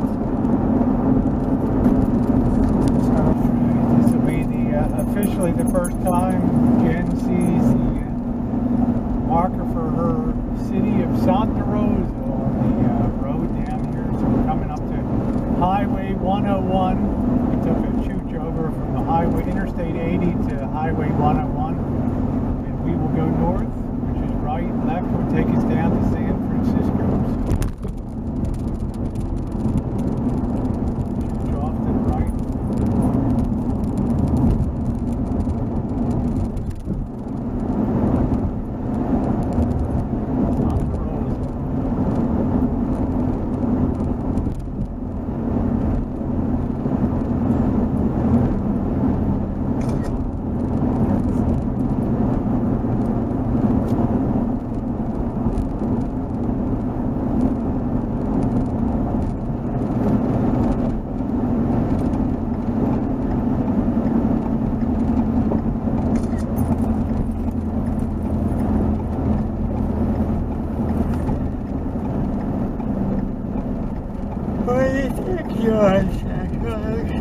different than we have been the last 13 years. This I like. This is like a lot of nature. I've thought about the environment and stuff. Shit road.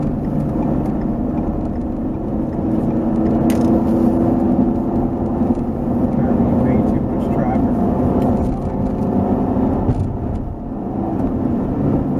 We beat the rush hour out of San Francisco.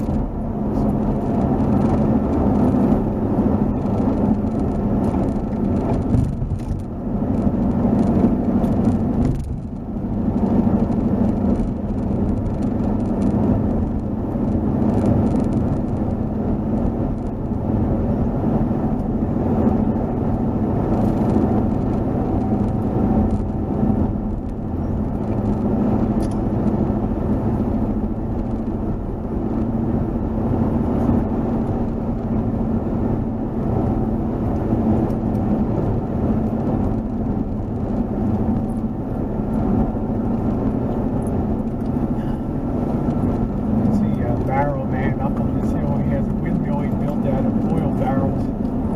Rotates and generates electricity. This guy's got a zillion-dollar view on it. Look at this chooch up here. On these oil barrels. Chooch and windmill on top. A lot of weird people around. Up on the hill ahead there, that's the Buck Institute, the Department of Health funds for the study of aging and reversing aging and things. Nighttime, all kinds of weird pink and green lights come out of there and shit. People think it's actually a defense research thing up there or something. Nobody's allowed up there. Some military application. Buck Institute for the Center of Aging. Could be also aliens living there.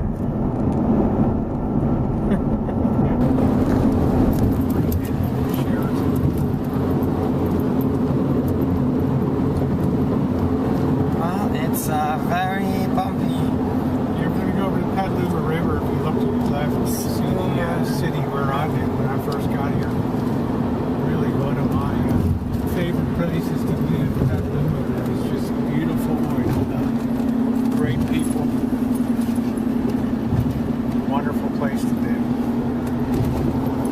Expensive as hell.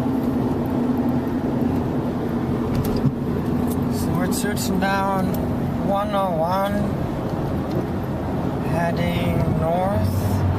Next town will be heading up to Roner Park, where the Cal State Sonoma is, and on to Santa Rosa. So Rosie's been telling me that they've been working on this 101 that goes clear down to San Francisco since she's been living here, and Yeah. they say that completion will be 2016, so 2 more years. Before there was an interstate system, Highway 101 goes from the Canadian border in Washington State all the way down to Los Angeles down there. And this was the first real highway out of the West Coast, but it wasn't built for today's volume of traffic. So this has so many choke points as people try to commute to San Francisco in the morning. You have to be on the road at 6 a.m. if you want to be there at 8:30 in the morning. It takes 2 to 2.5 hours to get there. Coming home, all the lanes work down to 2 lanes, from 6 lanes to 2. And you have these terrible bottlenecks coming up. So people just basically had it, and they've reached the point where they're just forcing action here on this widening this highway out to accommodate that. But as San Francisco real estate gets more and more expensive, more and more people are being pushed up Highway 101 to Sonoma County and places like Santa Rosa. So, naturally they'll have to get the road system working up here. So Jen's getting her first taste of 101.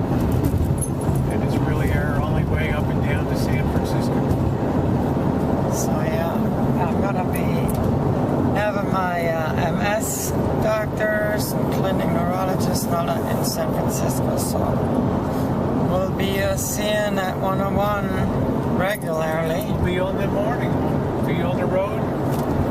Certainly by probably 5:45 in the morning. And we'll be down there. Better be, Jenn and I believe, be early, right? Right. Especially the first time. Well, they want you to be there 30 minutes early because of paperwork the first time anyway, So we shall be there early, plenty early. So. But they already sent me paperwork to the Rancho to fill out. Looking to get forward to getting Jenn underway down there and getting stuff chooching. So, we might have to make quite a few trips down there, but, it's all good. You do what you got to do. So. We adjust the time accordingly. We're all ready to go. So. Right? This is not GMO. Okay, so we just saw a sign that I was going to record and then their camera didn't switch on. Malfunction again, probably with my thumb. But the record button on this camera is broken off anyways. Anyway, the point of the whole thing here is that sign said CLO. Clothe the cow. Like a Clothe the cow. Figure. Yeah. No GMO. Okay, so then Rosie mentioned that people up here hate GMO. If you don't know what GMO is the abbreviation for genetically manipulated organism. And where I lived in Missouri, St. Louis is the headquarters of Monsanto, the evil devil that created GMO. And they are making $1 billion of GMO. And I am totally opposed to it, so I will blend in here very, very well. Yeah, you'll like a lot of the philosophy of this area because there's a lot of people here that, healthy eating is very important in California. And I always buy non-GMO milk, clover milk and stuff like that. And kind of careful about people, places like Whole Foods, markets, and those kind of outfits.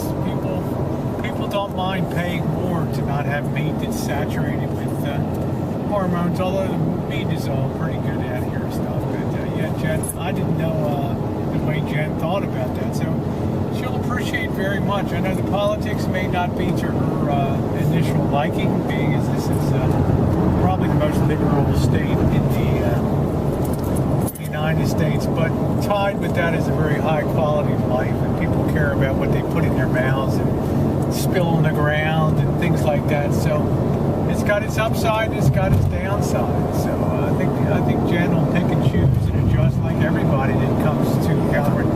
Most people that live here came from somewhere else. That's the amazing thing about California. So very few people feel like they have a gifted right to anything out here. So everybody kind of respects everybody else's heritage, ethnicity, religion, dignity, everything. There's a lot of acceptance, a lot of freedom. You can see some of the big houses up on the hills moving through the little town of Katani, where they have the big accordion festival every year in August. And they always set the Guinness Book of World Records for the most accordion players playing a song at one time. Lady of Spain down there, so all kinds of weird little stuff up here. So get ready to round the corner here, and we'll be moving into Rohnert Park. Well, I was just gonna come back real quick to that GMO thing. They are predicting that genetically manipulated organisms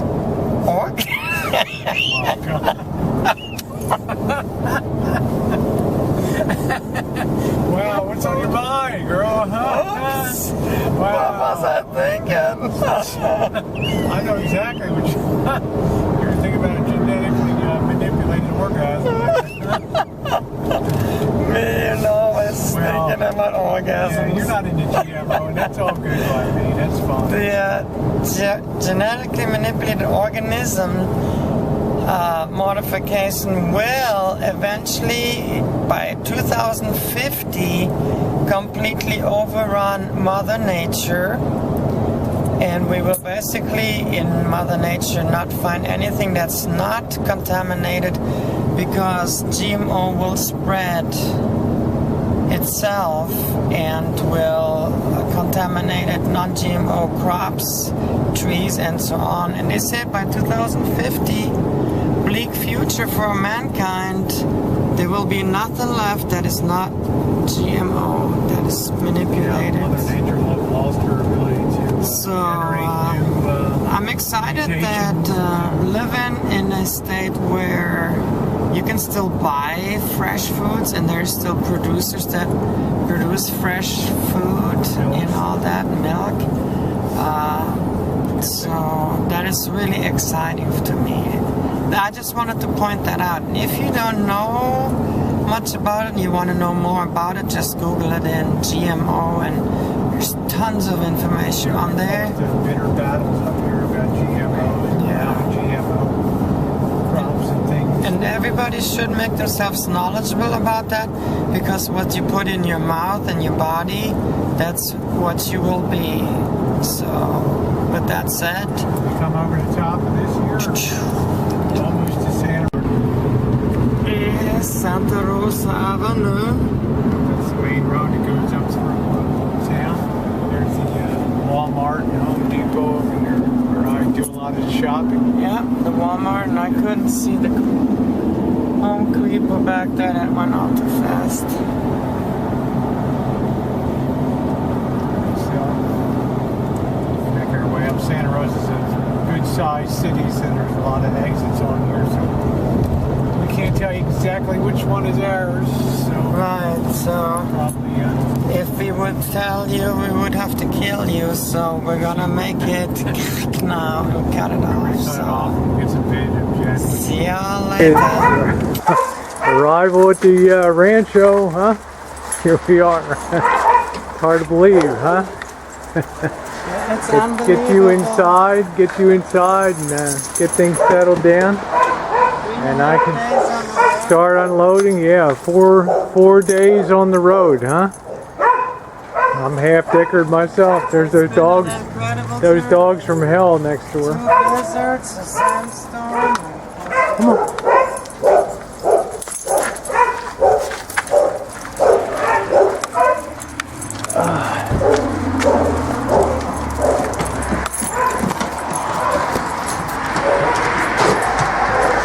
All right, wait.